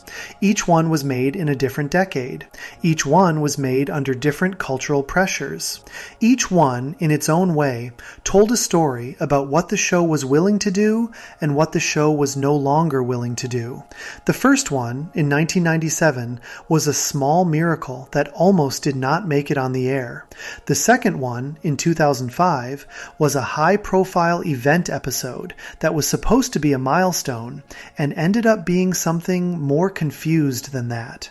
Together, they show the gap between what the show could pull off at its peak and what the show could no longer manage even a few years later. The first episode is called Homer's Phobia. It is the 15th episode of Season 8. It first aired on the Fox network on February 16th, 1997. It was written by Ron Haug and directed by Mike B. Anderson. The guest star was the filmmaker John Waters, an openly gay man whose career as a director had given him a reputation as one of the strangest, funniest voices in American film. Waters voiced a character named John, a friendly antique store owner who befriends the Simpson family. The story is simple. Homer meets John and likes him. Marge tells Homer that John is gay. Homer panics. Homer becomes convinced that Bart, who has been hanging around John, will become gay too. Homer tries to make Bart more masculine by taking him hunting. The plan goes wrong. John, the man Homer has been avoiding, ends up saving Homer and Bart's lives. By the end of the episode, Homer has accepted John for who he is. He tells Bart he will accept Bart no matter how Bart turns out. The episode is, by every measure, a landmark. It won the Emmy for Outstanding Animated Program in 1997.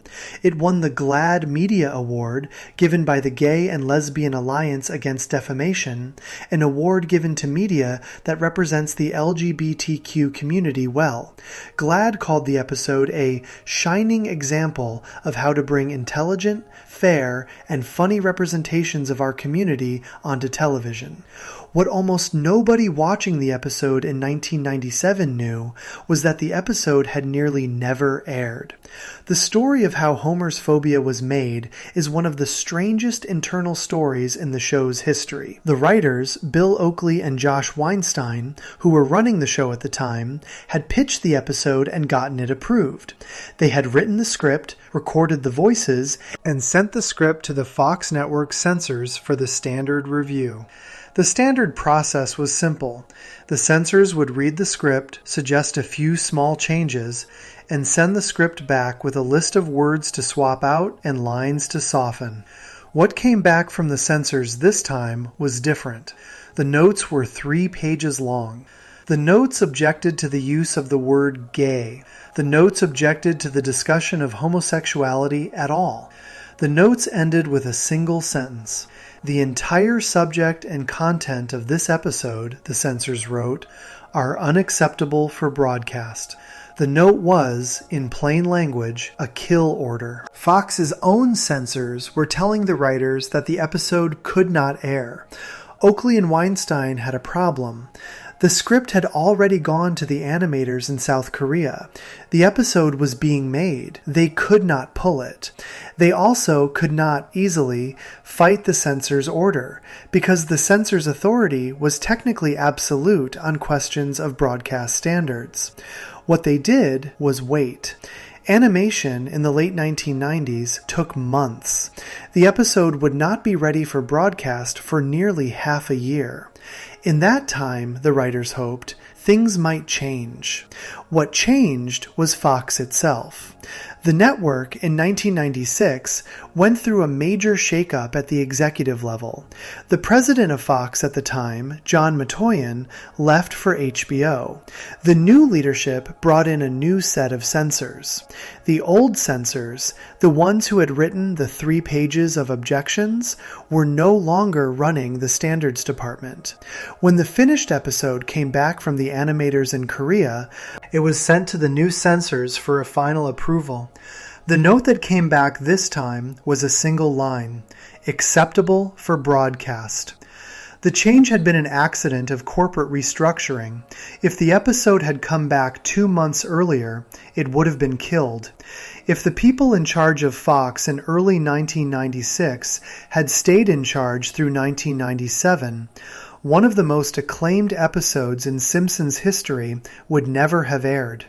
The writers had won their fight by, essentially, waiting it out long enough for the people who wanted to stop them to be replaced by other people. There were a few small changes made before broadcast. Homer, in one scene, had originally used a slur to insult John. The writers asked John Waters whether the line bothered him. Waters said the slur was the only thing in the script that did. The line was changed to a softer word, queer. A second line, where John says Homer reminds him of his own father, was changed to John saying Homer reminds him of his landlord, because Waters did not want viewers to think the joke was about his real-life father. Beyond those 2 small adjustments, the episode aired as written. The episode was a critical and commercial success. The episode also almost immediately became a target. A San Francisco Bay Area cable provider was sued by a religious group for airing it on a youth-oriented channel. The episode was held up in court as evidence that The Simpsons promoted homosexuality.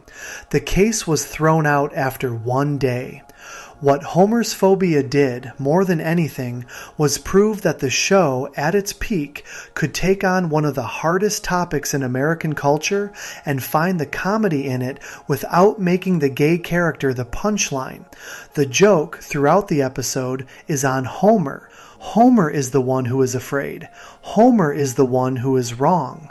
John is calm, funny, and right about almost everything. The structure of the episode is the structure of every great Simpsons episode. The character with the prejudice has to learn something. The audience, by laughing at his prejudice, learns it with him. 8 years later, the show tried to do something similar with same-sex marriage. The result was something very different. The episode is called There's Something About Marrying. It is the 10th episode of Season 16. It first aired on February 20th, 2005. It was written by J. Stewart Burns and directed by Nancy Kruse. The episode aired during one of the most heated moments in the modern American debate over gay rights. In 2004, the city of San Francisco had begun issuing marriage licenses to same-sex couples in defiance of state law. The state of Massachusetts had, through a court ruling, become the first American state to fully legalize same-sex marriage. President George W. Bush had publicly called for a constitutional amendment defining marriage as being between a man and a woman. The country was, on this exact issue, in a deeply divided fight. The Simpsons walked straight into the middle of it. The plot is built around 2 ideas at once. First, Springfield gets a terrible review from a traveling tourism critic. The town's reputation is ruined. The town needs a way to bring tourists back. Lisa, in a town meeting, suggests that the town legalize same-sex marriage. The town agrees. Couples flock to Springfield to get married. Homer, sensing a way to make money, gets ordained as a minister online and starts performing wedding ceremonies. Reverend Lovejoy, the town's regular minister, refuses to perform the marriages. The two men have a debate on the local news. The second plot is the one the show used to draw the audience in. Marge's sister Patty, a character who had been on the show since the beginning, comes out as a lesbian. She has fallen in love with a woman named Veronica, a professional golfer. Patty asks Homer to perform their wedding. Marge, who had not known her sister was gay, struggles to accept the news. The show had been heavily promoting the episode. Producer Al Jean had announced, in interviews before the air date, that a main character on the show would come out as gay during the episode. He had refused to say which one. The country, during the weeks before the broadcast, fell into a kind of low-grade frenzy of speculation. Online betting sites took bets on which character it would be. One of the largest such sites, an Irish company called Paddy Power, had to stop taking wagers because the volume of bets on Paddy had become too high. Other characters speculated about included Smithers, who had long been hinted to be gay, and even a few of the children's school staff. The episode, when it aired, gave the country its answer. Paddy was the one. The reveal was treated, inside the episode, with a strange kind of comedy. Marge is told, Marge is shocked. Patty, when asked by Veronica if she will accept a marriage proposal, says in a single line that she likes girls and is happy to be marrying one. The reaction split almost immediately into two camps that did not agree about almost anything except that the episode had been disappointing. The conservative reaction was furious. The Parents Television Council, a watchdog group, condemned the episode for what it saw as a clear endorsement of gay marriage. The American Family Association said the episode proved that the entertainment industry had a built-in bias toward homosexuality. The head of the Parents Television Council, L. Brent Bozell, gave interviews arguing that children watching the show should not have gay marriage thrust in their faces as an issue. The episode, in this view, had taken a divisive political question and used a beloved family show to push one side of the answer. The progressive reaction was, in a different way, just as critical. The episode had a structural problem the writers had not solved. The episode used same-sex marriage as a story engine for a town's tourism crisis.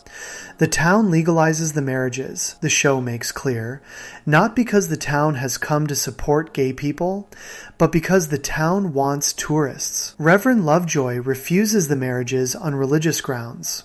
Homer accepts them only after he realizes he can charge money.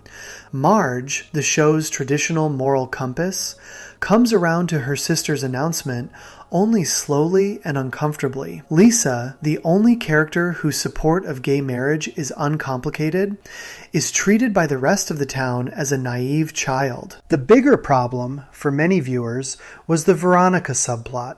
Veronica, Patty's fiancée, is revealed during the wedding to be a man. The character had been pretending to be a woman in order to compete in women's golf tournaments. Patty rejects Veronica at the altar. The character of Veronica was, by every available indication, a parody of a real person. The Australian transgender golfer Mianne Bagger had become the first openly transgender player to compete in a professional women's golf event in 2004. Veronica's storyline lined up almost exactly with Bagger's situation. The show had taken a real transgender woman's career and turned it into a punchline at the expense of a transgender character pretending to be a woman in order to deceive a lesbian. For viewers paying attention, the result was an episode about same-sex marriage that ended its central romantic plot by having a lesbian reject a transgender woman because being transgender was, in the show's joke, a deception. The episode had, in trying to celebrate the legalization of same-sex marriage, written a story that many transgender viewers found insulting. The Simpsons writer Mike Reiss admitted in a later interview what the response on the ground had actually looked like. Reese said in plain words that gay people had come out very much in favor of the episode. He said in the same breath that arch-conservatives and right-wing Christians had also loved the episode, because they seemed to think the show was making fun of gay people. The line is one of the most damning things any writer of the show has ever said about an episode they had worked on. The two groups that liked the episode were the two groups that should not, in theory, have been able to like the same episode. They liked it for opposite reasons. The conservative audience watched the same-sex marriage scenes and laughed because they read those scenes as mockery. The gay audience watched the same scenes and read them as celebration. The episode, in trying to please everyone, had pleased the wrong people for the wrong reasons. There is one comparison that explains, more than any other, the gap between Homer's phobia in 1997 and There's Something About Marrying in 2005. Homer's phobia made the joke about Homer. The character with the prejudice was the one being laughed at. The gay character, John, was treated as a real person, with his own life and his own opinions. The audience left the episode liking John and questioning Homer. There's Something About Marrying made the joke about almost everyone. The town, the townsfolk, Reverend Lovejoy, Patty, Veronica, Marge, Lisa. The episode tried to take the equal opportunity approach the show had built its reputation on and apply it to a topic where the equal opportunity approach made the politics impossible to read. The two episodes, looked at next to each other, are evidence of something specific that had happened to the show in the years between them. In 1997, the show was at its peak. The writer's room could take the most controversial topic on television and find a way to write a story that landed cleanly. In 2005, the show was 8 years past its peak. The writer's room could still gather around an event episode topic and produce a script that pulled in viewers. What it could no longer reliably do was figure out what it actually wanted to say. The show had not lost its courage. The show had lost its compass. Before we move on, if you're enjoying this analysis, please consider subscribing. It helps the channel tremendously. The slow drift that the show had been on between Homer's phobia and There's Something About Marrying did not start with gay marriage. It had started years earlier with a different kind of episode. An episode that, for many longtime fans, marked the exact moment when the show stopped being the show they had grown up with. The episode aired in September of 1997. It revealed that one of the most consistent supporting characters in the entire run of the show had been, for nearly a decade, a complete lie. Section 7, The Principal and the Pauper, the episode the creator disowned. Every long-running show eventually has the episode. The episode where something changes. The episode where something the audience had loved gets handed back to them in a shape they no longer recognize. The episode where a writer decides to do something bold. The writer's room defends the boldness. The showrunners greenlight the boldness. The network airs the boldness. And the audience, by the next morning, has decided that the boldness was a mistake. Most shows have one of these moments. The Simpsons has several, but only one of them is the moment that fans, critics, and even the show's own creator point to as the moment when something inside the show broke. The episode is called The Principal and the Pauper. It is the second episode of Season 9. It first aired on September 28, 1997. It was written by Ken Keeler and directed by Stephen Dean Moore. The guest star was Martin Sheen. The plot of the episode is one of the strangest, most confident swings the show ever took, and it is also the one swing that, by most accounts, broke the bat.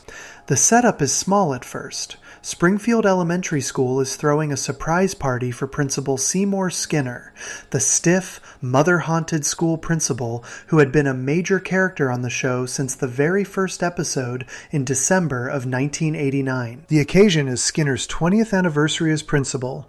The guests gather, the cake is cut, Skinner, surrounded by friends and colleagues, gives a small speech. Then a stranger walks into the room. The stranger is a man in his middle age, played by Martin Sheen.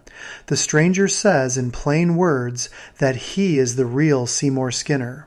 He says that the man everyone knows as Principal Skinner is an imposter.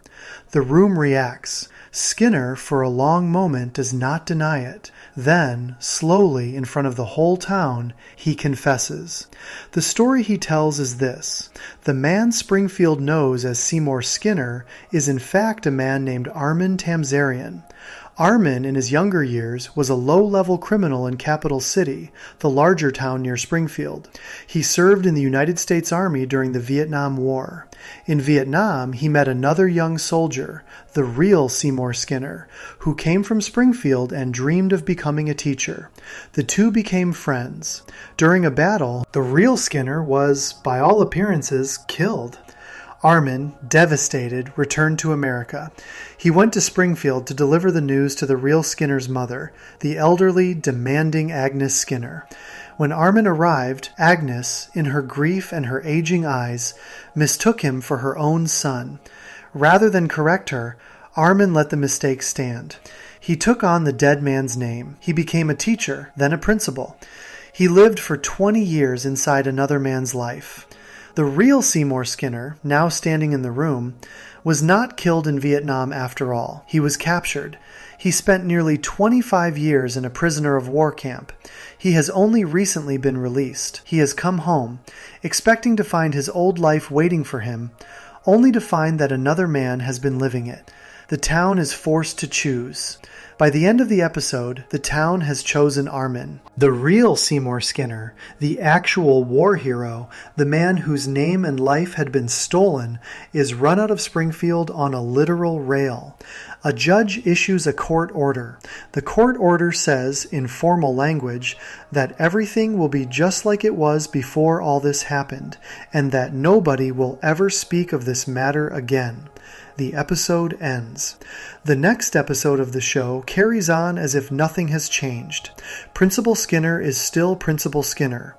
The real Skinner, the war hero, is gone forever. The reaction from the audience was something the show had never seen before. The complaint was not, mainly, that the episode had been unfunny. The episode had jokes. Some of them landed. The complaint was deeper than that. The episode had told the audience in plain words that one of the show's main supporting characters, a man fans had spent 8 years getting to know, had not actually been the man they thought he was. The character had a real name and a real history and a real backstory, and all of it had been a lie. Every joke about Skinner's love for his mother, every joke about his stiff military bearing, every joke about his strange, suppressed personality, all of it had been retroactively rewritten in 22 minutes into something else. For viewers who had treated the show as a kind of long-running family, the move felt like a betrayal. The character they had loved was, the show was now telling them, a fiction inside a fiction. The history they had laughed at was, the show was now telling them, not really his history. The character had been demoted in a single episode from a real person inside the show's world to a guy named Armin Tamzarian wearing another man's face. The voice actor for Skinner, Harry Shearer, had felt the same way when he first read the script. Shearer was one of the most respected members of the cast. He had been with the show since the second season. He had voiced not only Skinner, but also Mr. Burns, Smithers, Ned Flanders, and Dr. Hibbert. He was, by 1997, one of the most senior creative voices in the building. Shearer gave an interview a few years later to the alternative paper East Bay Express, in which he laid out exactly what he had said when he first read the script. The lines have been quoted in nearly every major article about the episode since. "That is so wrong," Shearer said he had told the writers. "You are taking something that an audience has built 8 years or 9 years of investment in and just tossed it in the trash can for no good reason, for a story we have done before with other characters. It is so arbitrary and gratuitous, and it is disrespectful to the audience." Shearer went further. He said that, after the episode aired and the reaction came in, the writers in the room refused to talk about it. They realized it was a horrible mistake, Shearer said. They never mention it. It is like they are punishing the audience for paying attention. The voice of the character had, on the public record, called the episode a mistake and accused the writers of being disrespectful to the audience. That alone would have been enough to make the episode controversial. What pushed it into the show's permanent record of regretted decisions was the man at the very top. In 2002, 5 years after the episode had aired, Matt Groening sat down for an interview with Rolling Stone magazine. The interview covered a range of topics. At one point, Groening was asked about missteps the show had made over the years. Groening, in his answer, did not duck the question. He named the episode by name. "We had an episode where it was revealed that Principal Skinner was an imposter," Groening said. "By the time we finished the episode, we realized it was a mistake, and we had a judge say, 'We will never speak of this matter again.' And we never did." The line is one of the most direct admissions of a creative mistake any showrunner has ever made about their own program. The creator of the show, on the public record, was telling readers of a major magazine that the show had aired an episode and then, internally, decided that the episode had been wrong. The judge's ruling at the end of the episode, the legal sounding order that everyone would forget what had just happened, had not been a clever joke about narrative continuity. The line had been, on Groening's account, a panic move.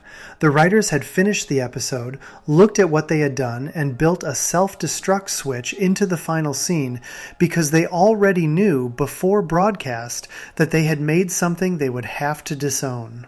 Groening, in later interviews, has called the episode one of his least favorite. The DVD commentary track for the episode, recorded years after the original broadcast, opens with Groening introducing the episode by saying on the record that it is one of his least favorite episodes of the show. The writer of the episode, Ken Keeler, has been one of the few public defenders of the work.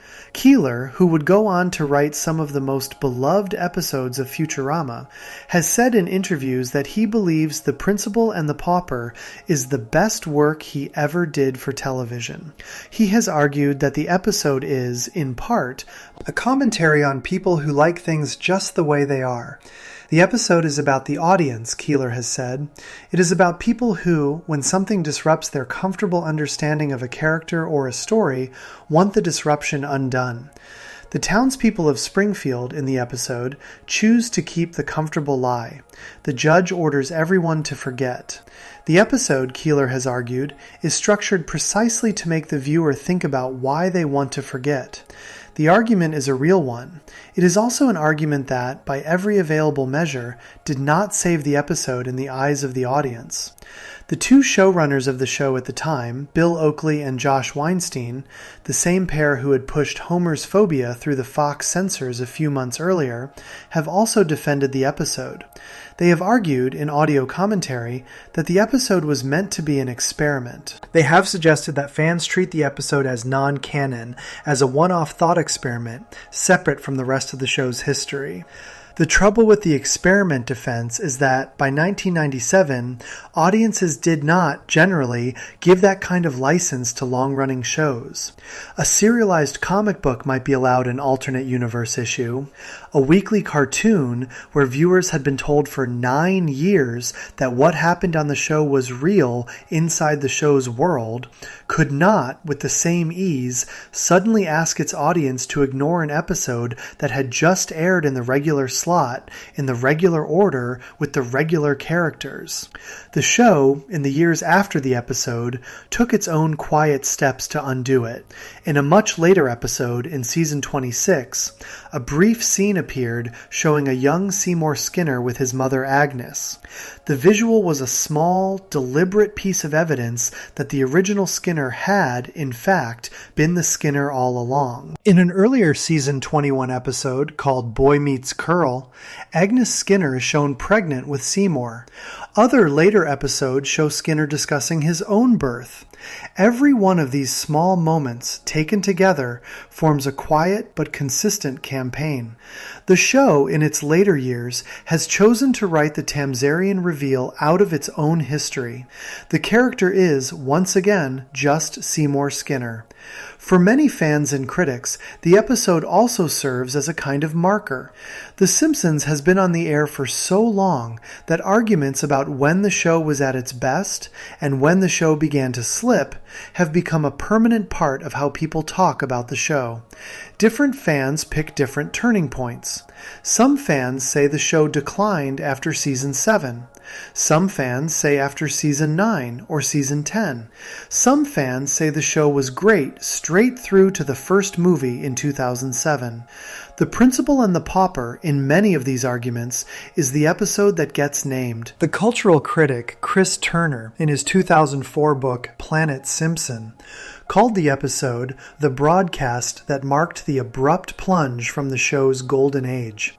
The columnist Ian Jones, writing for The Guardian in 2007, pointed at the same episode and said, in plain words, that the show became stupid in 1997, and that The Principal and the Pauper was the bellwether. The website Dead Homer Society, which has spent more than a decade arguing that the show declined sometime in the late 1990s and renamed everything after that point Zombie Simpsons, treats the Tamzarian reveal as one of the central pieces of evidence for the decline. These arguments are not universally accepted. Other critics have pointed out, correctly, that the show produced excellent episodes in Season 9 and Season 10. Cape Fear aired in Season 5. Behind the Laughter, often listed among the show's strongest later episodes, aired in Season 11.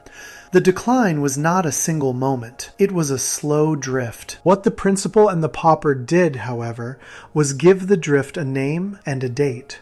The episode had committed two sins at once in the eyes of its harshest critics. The first was the disrespect to the character of Skinner, the rewriting of 9 years of small character development. The second was the disrespect to the audience, the assumption that the audience would absorb a major retcon and then accept, by the next episode, that nothing had changed. Together, the two complaints added up to something larger.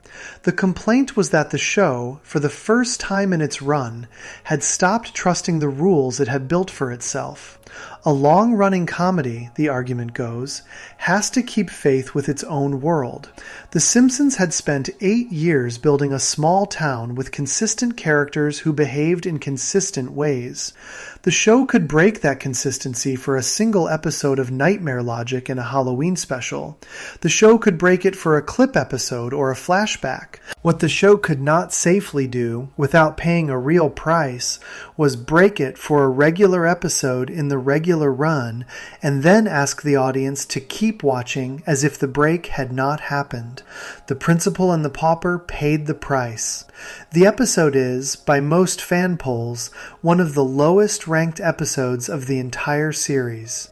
It is the episode the creator disowned, the voice actor publicly attacked, the showrunners defended only by saying the audience should treat it as not real, and the writer alone celebrated as his best work. Before we move on, if you're enjoying this analysis, please consider subscribing. It helps the channel tremendously. What it left behind for the show was a question. If the writer's room could now do this, if it could take a beloved character and rewrite him entirely in a single episode, what else might the room do? What other lines might it cross? The next decade of the show would answer that question. Some of the answers were small and forgivable and forgotten. One answer, however, was so dark that an entire episode would end up centered on Bart Simpson trying to throw himself off a water tower while the entire town of Springfield chanted that he sucked.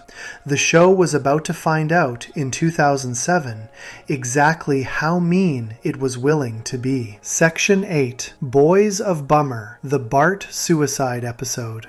By 2007, The Simpsons had been on the air for 18 years. The show had survived the Bush feud, survived the Brazil controversy, survived the Skinner reveal, survived the slow public argument over whether the show had declined and, if so, when. The show had also, by this point, lost something that nobody inside the writers' room ever fully named. The show had lost the protective layer between its meanness and its warmth. In the early seasons, when the show was cruel, the cruelty was usually pointed at adults who deserved it, Mr. Burns, side characters who had wronged the family, the kind of people whose pain the audience could enjoy without feeling guilty. By the late seasons, the show had started doing something it had not done in its early years. It had started being cruel to its own children. The episode is called The Boys of Bummer. It is the 18th episode of Season 18.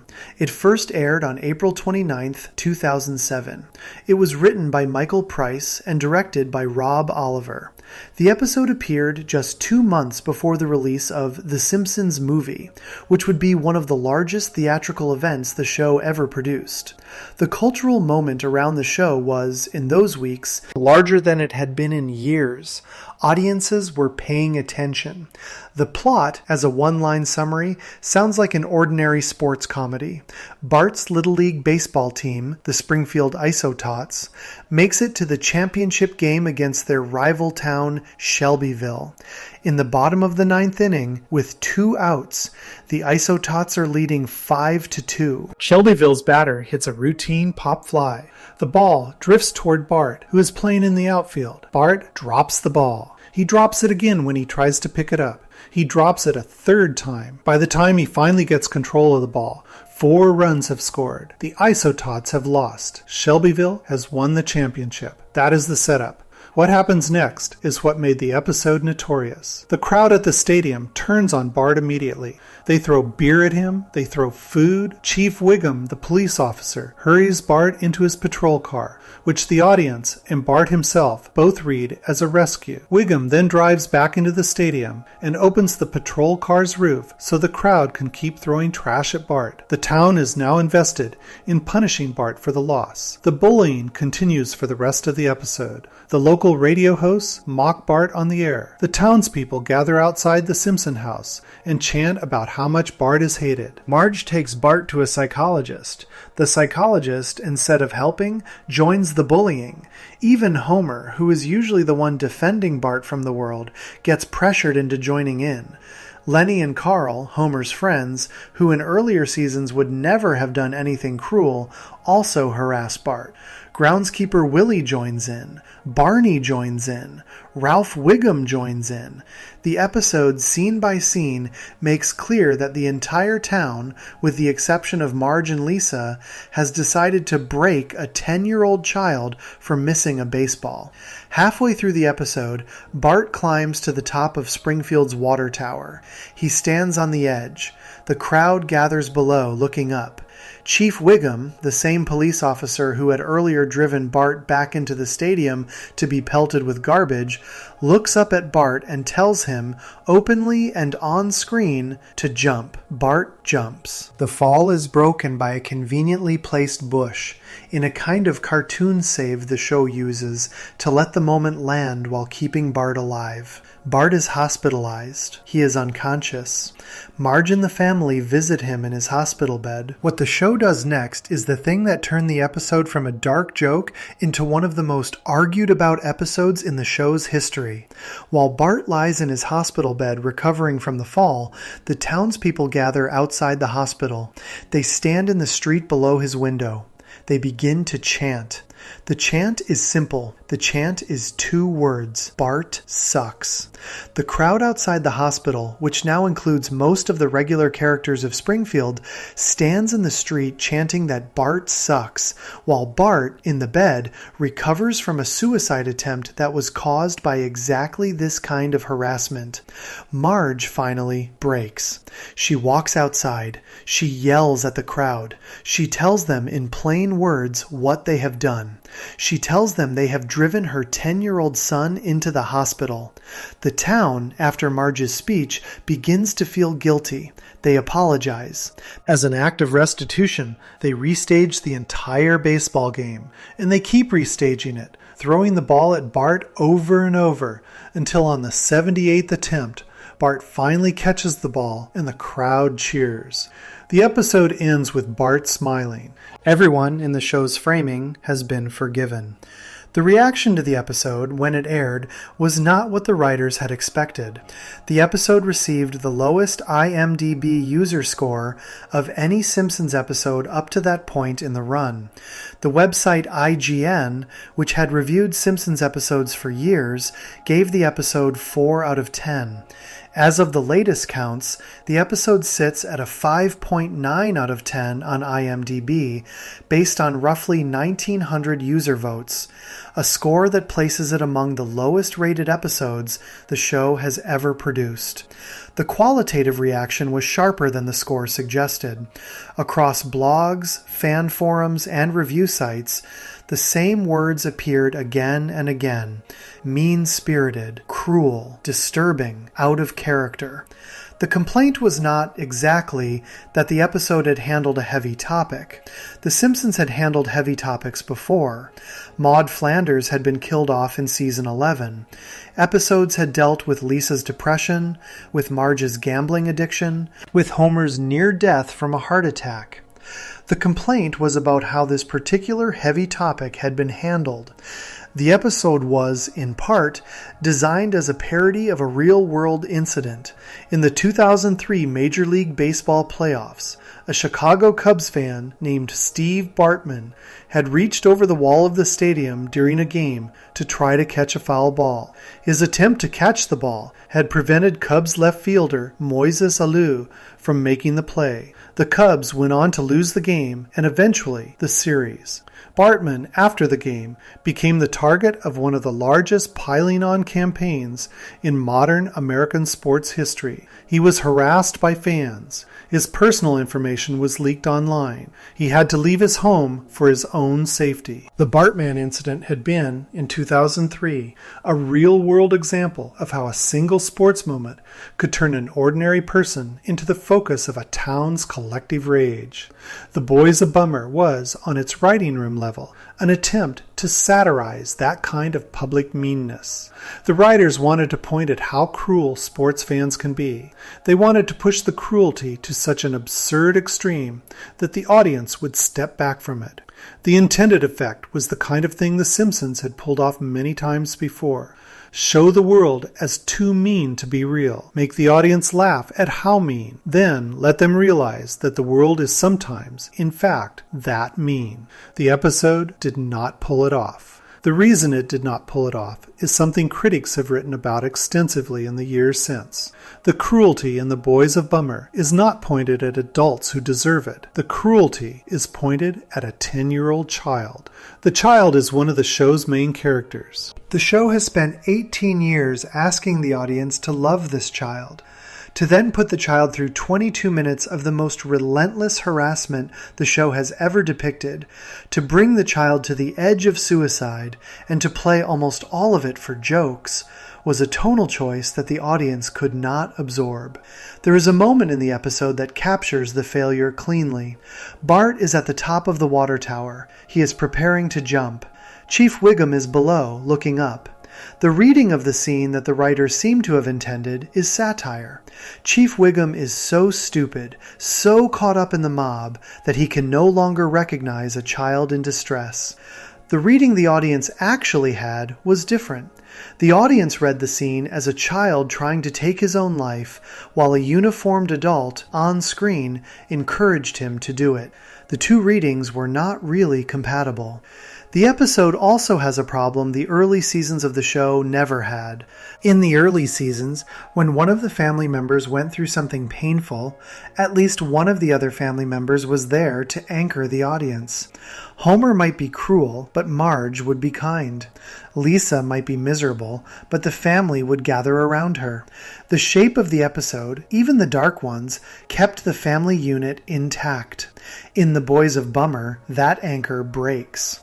Homer is pushed by the town into participating in Bart's harassment.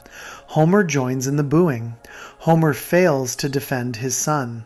The character who, for 18 years, had been the show's clearest symbol of imperfect but genuine fatherly love, was now, the episode insisted, willing to mock his 10-year-old son alongside the rest of the town. For many viewers, this was the moment the episode crossed a line that even the rest of the meanness had not crossed. The show had not just been cruel. The show had broken its own rules about who its characters were. There is one scene in the episode that nearly every viewer who criticizes the episode also defends. After the chant outside the hospital, Marge walks outside and confronts the crowd. The speech she gives is, by every account, one of the strongest moments Marge has ever had in the show. The voice acting, by Julie Kavner, is restrained and furious. The lines describe, in plain words, what the town has done to her son. The scene is the one place in the episode where the writers seem to remember exactly what kind of show they are writing. The trouble is that the scene comes too late. 18 of the episode's 22 minutes are spent on the bullying. 4 are spent on consequences and resolution. The arithmetic of the episode, on the simple level of how many minutes the audience spends watching what, weighs heavily against any redemption it offers in its final act. The episode also has a B story that runs alongside the A story. The B story is about Homer becoming a mattress salesman. He sells a special bed to Reverend Lovejoy and his wife. The Lovejoys end up trading the new bed for the Simpsons' own old mattress. Homer and Marge fight over getting the mattress back. The two storylines, the bullying of a child to the brink of suicide and the slapstick mattress comedy, run in parallel for the entire episode. They never meaningfully connect. The mattress story is goofy. The Bart story is bleak. The juxtaposition feels, to most viewers, unintentional. The writers do not seem to have decided in advance how the two halves of the episode were supposed to comment on each other. The Boys of Bummer is now widely cited alongside Lisa Goes Gaga and a few others as one of the worst episodes of the show. What sets it apart from the other contenders is what kind of bad it is. Lisa Goes Gaga is bad in a familiar way. The episode fawns over a celebrity guest. The celebrity is given long musical numbers. The plot wraps around the celebrity's appearance instead of the show's regular characters. The viewer rolls their eyes and moves on. The Boys of Bummer is bad in a different way. The episode is not lazy. The episode is not fawning. The episode is, by all available evidence, an attempt at serious satire. The attempt simply does not work, and it does not work in a way that hurts the audience to watch. Longtime viewers come away from the episode feeling, in plain terms, betrayed by characters they have known for nearly 2 decades. The same year that produced The Boys of Bummer also produced episodes the show is genuinely proud of. The same writing room that wrote this episode wrote episodes that, on their own, would be celebrated. What this means, in practice, is that the show in its later seasons have become uneven in a way the early seasons never were.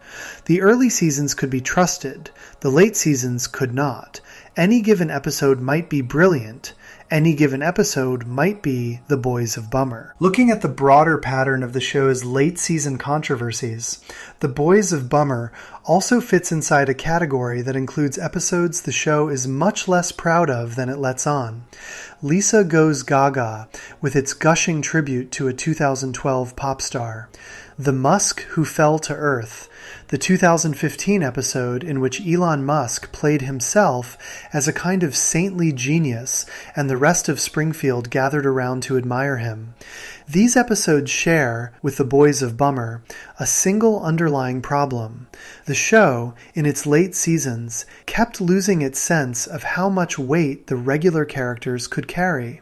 Sometimes the imbalance went toward fawning over guest stars. Sometimes sometimes it went toward cruelty.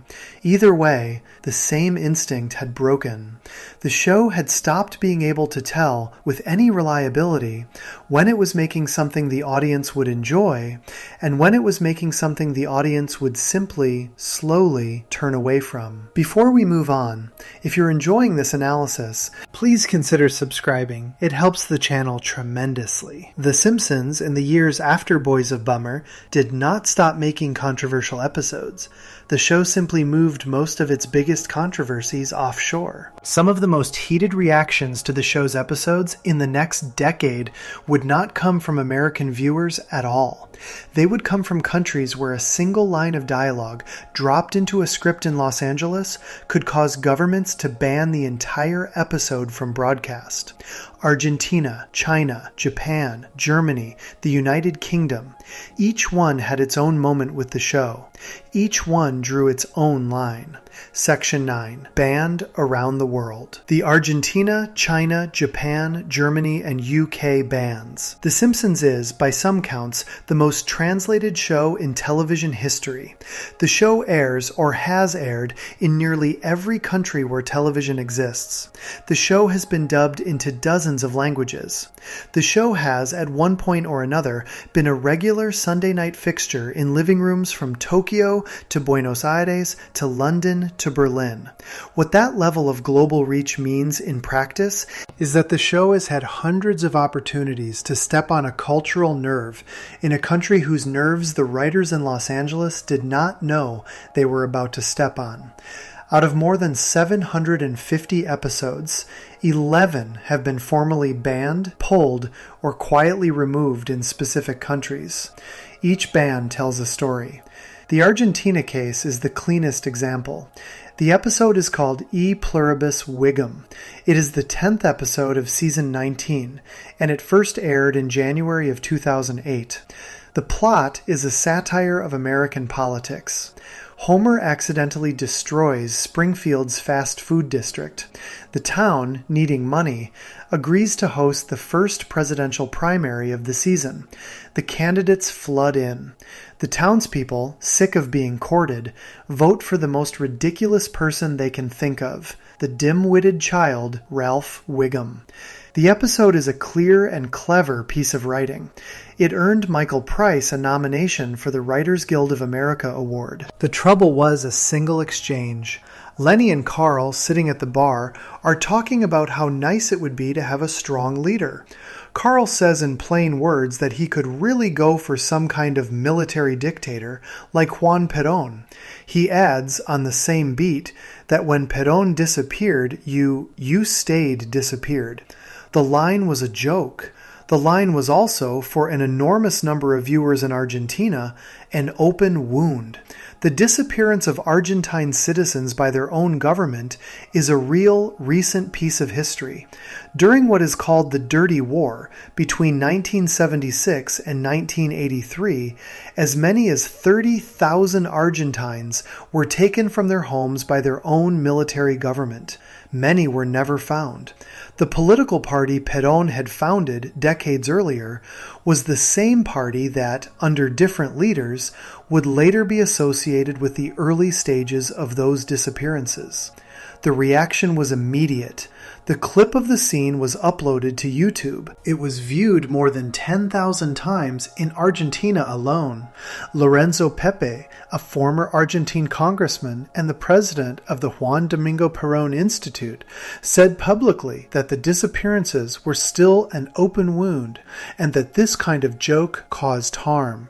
He called for the episode to be banned.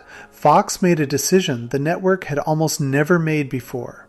The episode was pulled from broadcast across most of Hispanic America.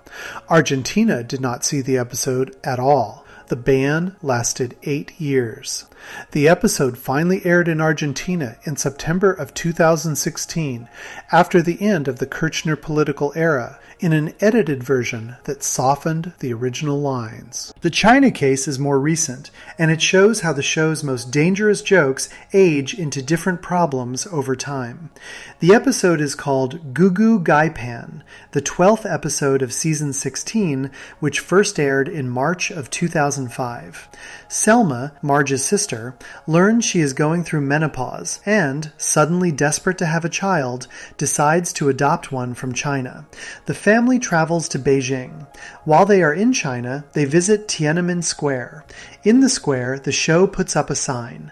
The sign reads, on screen, that on this site in 1989, nothing happened.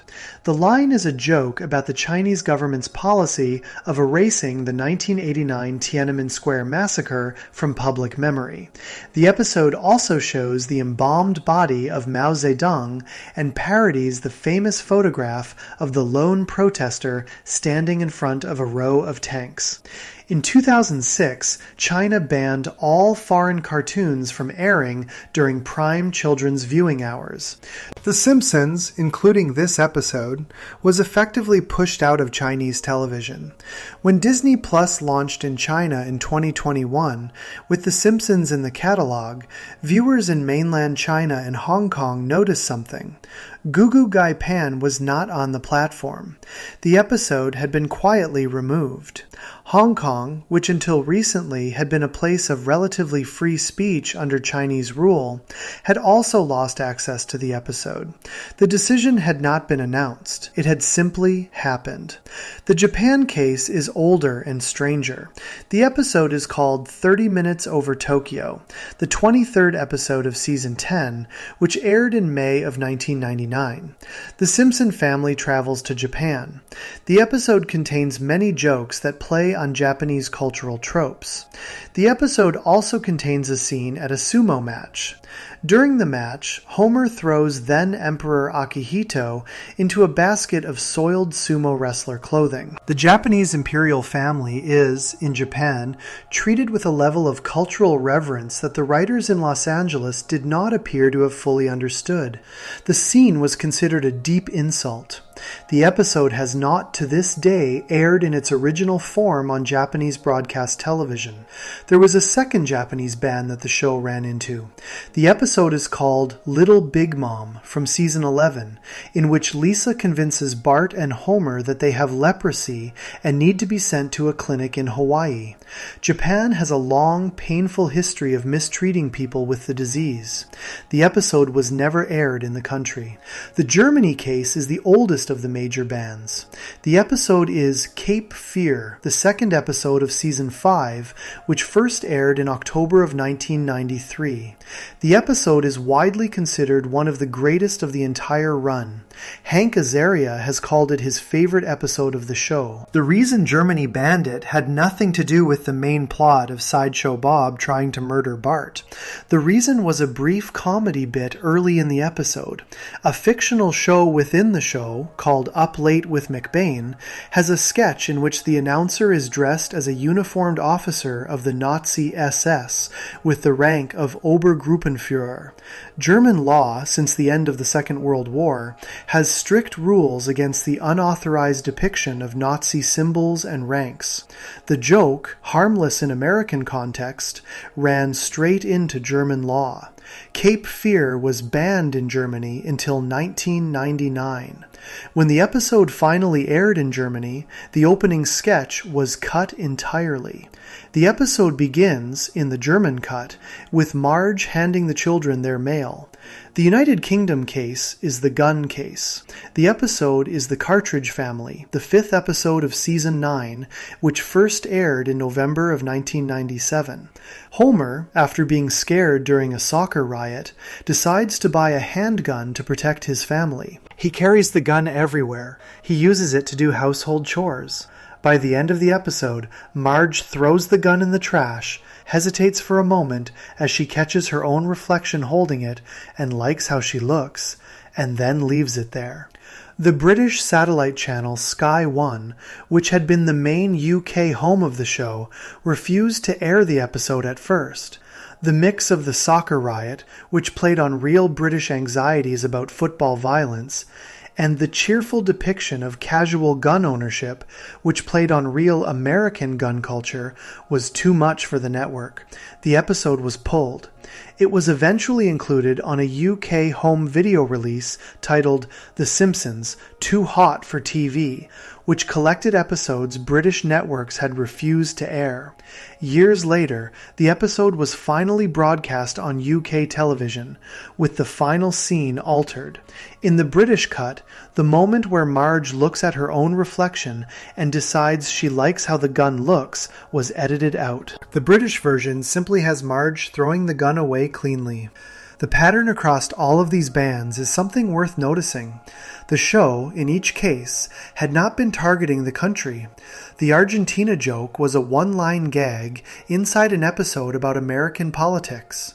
The China joke was a sign in the background of a tourist scene. The Germany joke was a 4-second sketch in a fake show within the show. The Japan joke was a sumo gag.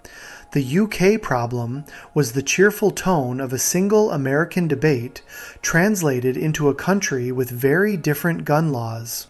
A line of dialogue written in a Los Angeles writer's room could become, by the time the episode crossed a border, a banned image, a pulled program, a quiet lawsuit threat, or a removed episode on a streaming service. The show had not gone looking for fights with these countries. The fights had found the show. Before we move on, if you're enjoying this analysis, please consider subscribing. It helps the channel tremendously. The fights the show went looking for, however, were different. Some of those fights were not with foreign governments. Some of those fights were with the future itself. The Simpsons, by the late 1990s, had developed a strange habit. The show would, every few years, put a tiny background joke into an episode that, decades later, would turn out to match something that had actually happened. The internet would notice. The internet would, eventually, build an entire conspiracy theory out of the pattern. The show, somehow, was supposedly predicting the future. Section 10. Did The Simpsons predict the future? The conspiracy that will not die. The strangest controversy in the history of the show is the one the show did not start. The writers did not pick a fight with anyone. The network did not draw a line.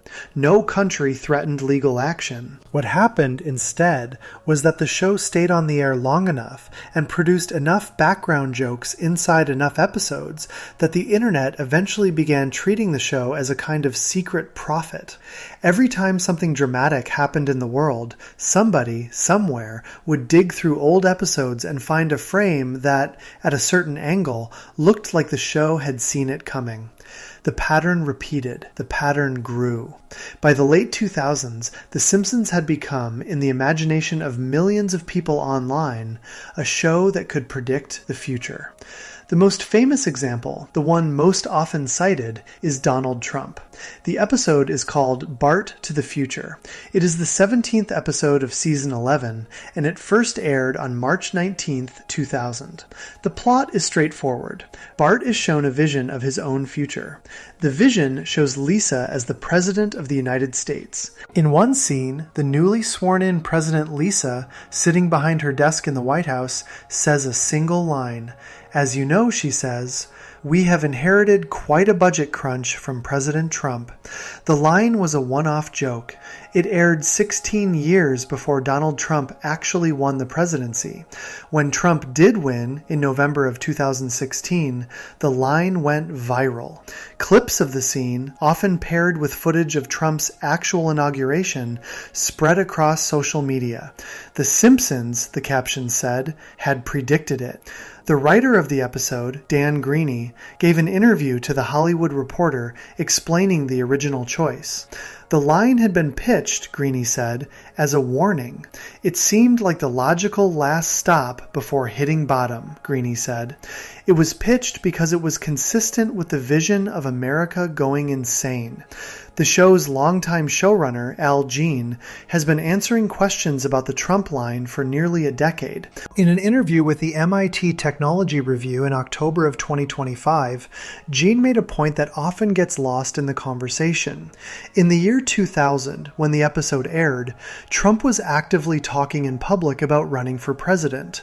He had been considering a run with the Reform Party, a small American political party. The writers had not pulled his name out of nowhere. They had picked a public figure who was, at that exact moment, openly testing the waters. Jean called the line, in plain words, an educated guess. The Trump prediction is the most famous of the alleged predictions.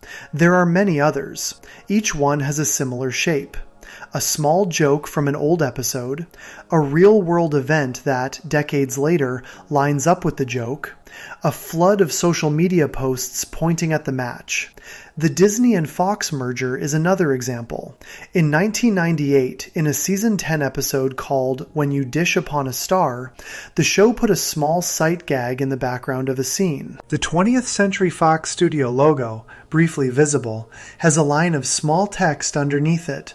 The text reads that 20th Century Fox is a division of the Walt Disney Company. The joke was, at the time, just a joke. Fox and Disney were rival studios. The idea that one would buy the other was, in 1998, a kind of corporate science fiction. Then, in December of 2017, the Walt Disney Company announced it was buying 21st Century Fox for $52.4 billion. The deal closed in 2019. Fox became, formally, a division of the Walt Disney Company, just as the joke had said. Other examples followed the same pattern. A 2000 episode showed an Olympic curling match between the United States and Sweden, with the United States winning. 8 years later, the United States curling team did beat Sweden. A 1993 episode featured a fictional epidemic called the Osaka flu, which some viewers, watching during the 2020 pandemic, decided had predicted the coronavirus. A 2005 episode included a scene that some viewers thought predicted the eventual Canadian legalization of recreational marijuana, which happened in 2018. There is one alleged prediction, however, that sits inside an actual real-world ban on the show, and it deserves its own treatment. The episode is called The City of New York versus Homer Simpson. It is the first episode of Season 9, and it first aired on September 21st, 1997. The plot has Homer and the family traveling to New York City to retrieve Homer's car, which Barney has abandoned at the World Trade Center. The Twin Towers appear, prominently, in many shots throughout the episode. In one scene, Lisa is reading a New York travel magazine. The cover of the magazine shows a graphic of the Twin Towers next to a number. The number is 9. The Twin Towers, drawn as two vertical lines next to the 9, look, depending on how you read the image, like the digits 9 and 11. The episode aired 4 years before September 11th, 2001. After the terrorist attacks of September 11th, the episode was quietly pulled from syndication. American television networks stopped airing it. The decision was, by every available account, made out of simple respect. The Twin Towers were, at the moment of the pulling, a national wound. An episode that used the buildings as a comic backdrop felt, in late 2001, like something nobody could enjoy. The episode was eventually returned to circulation a few years later, when American audiences had healed enough that the buildings could appear in older media without causing immediate distress. The cover image, however, with its 9 and its tower-shaped 11, became one of the central pieces of evidence cited by people who believe The Simpsons predicts the future. The writer of the episode, Bill Oakley, has explained the original meaning of the image many times. Oakley said in plain words on his social media accounts that the 9 was picked because it was meant to be a comically cheap fare for a bus trip to New York.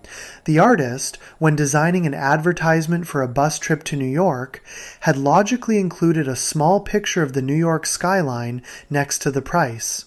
There was, Oakley said, no hidden meaning. The image had been a coincidence.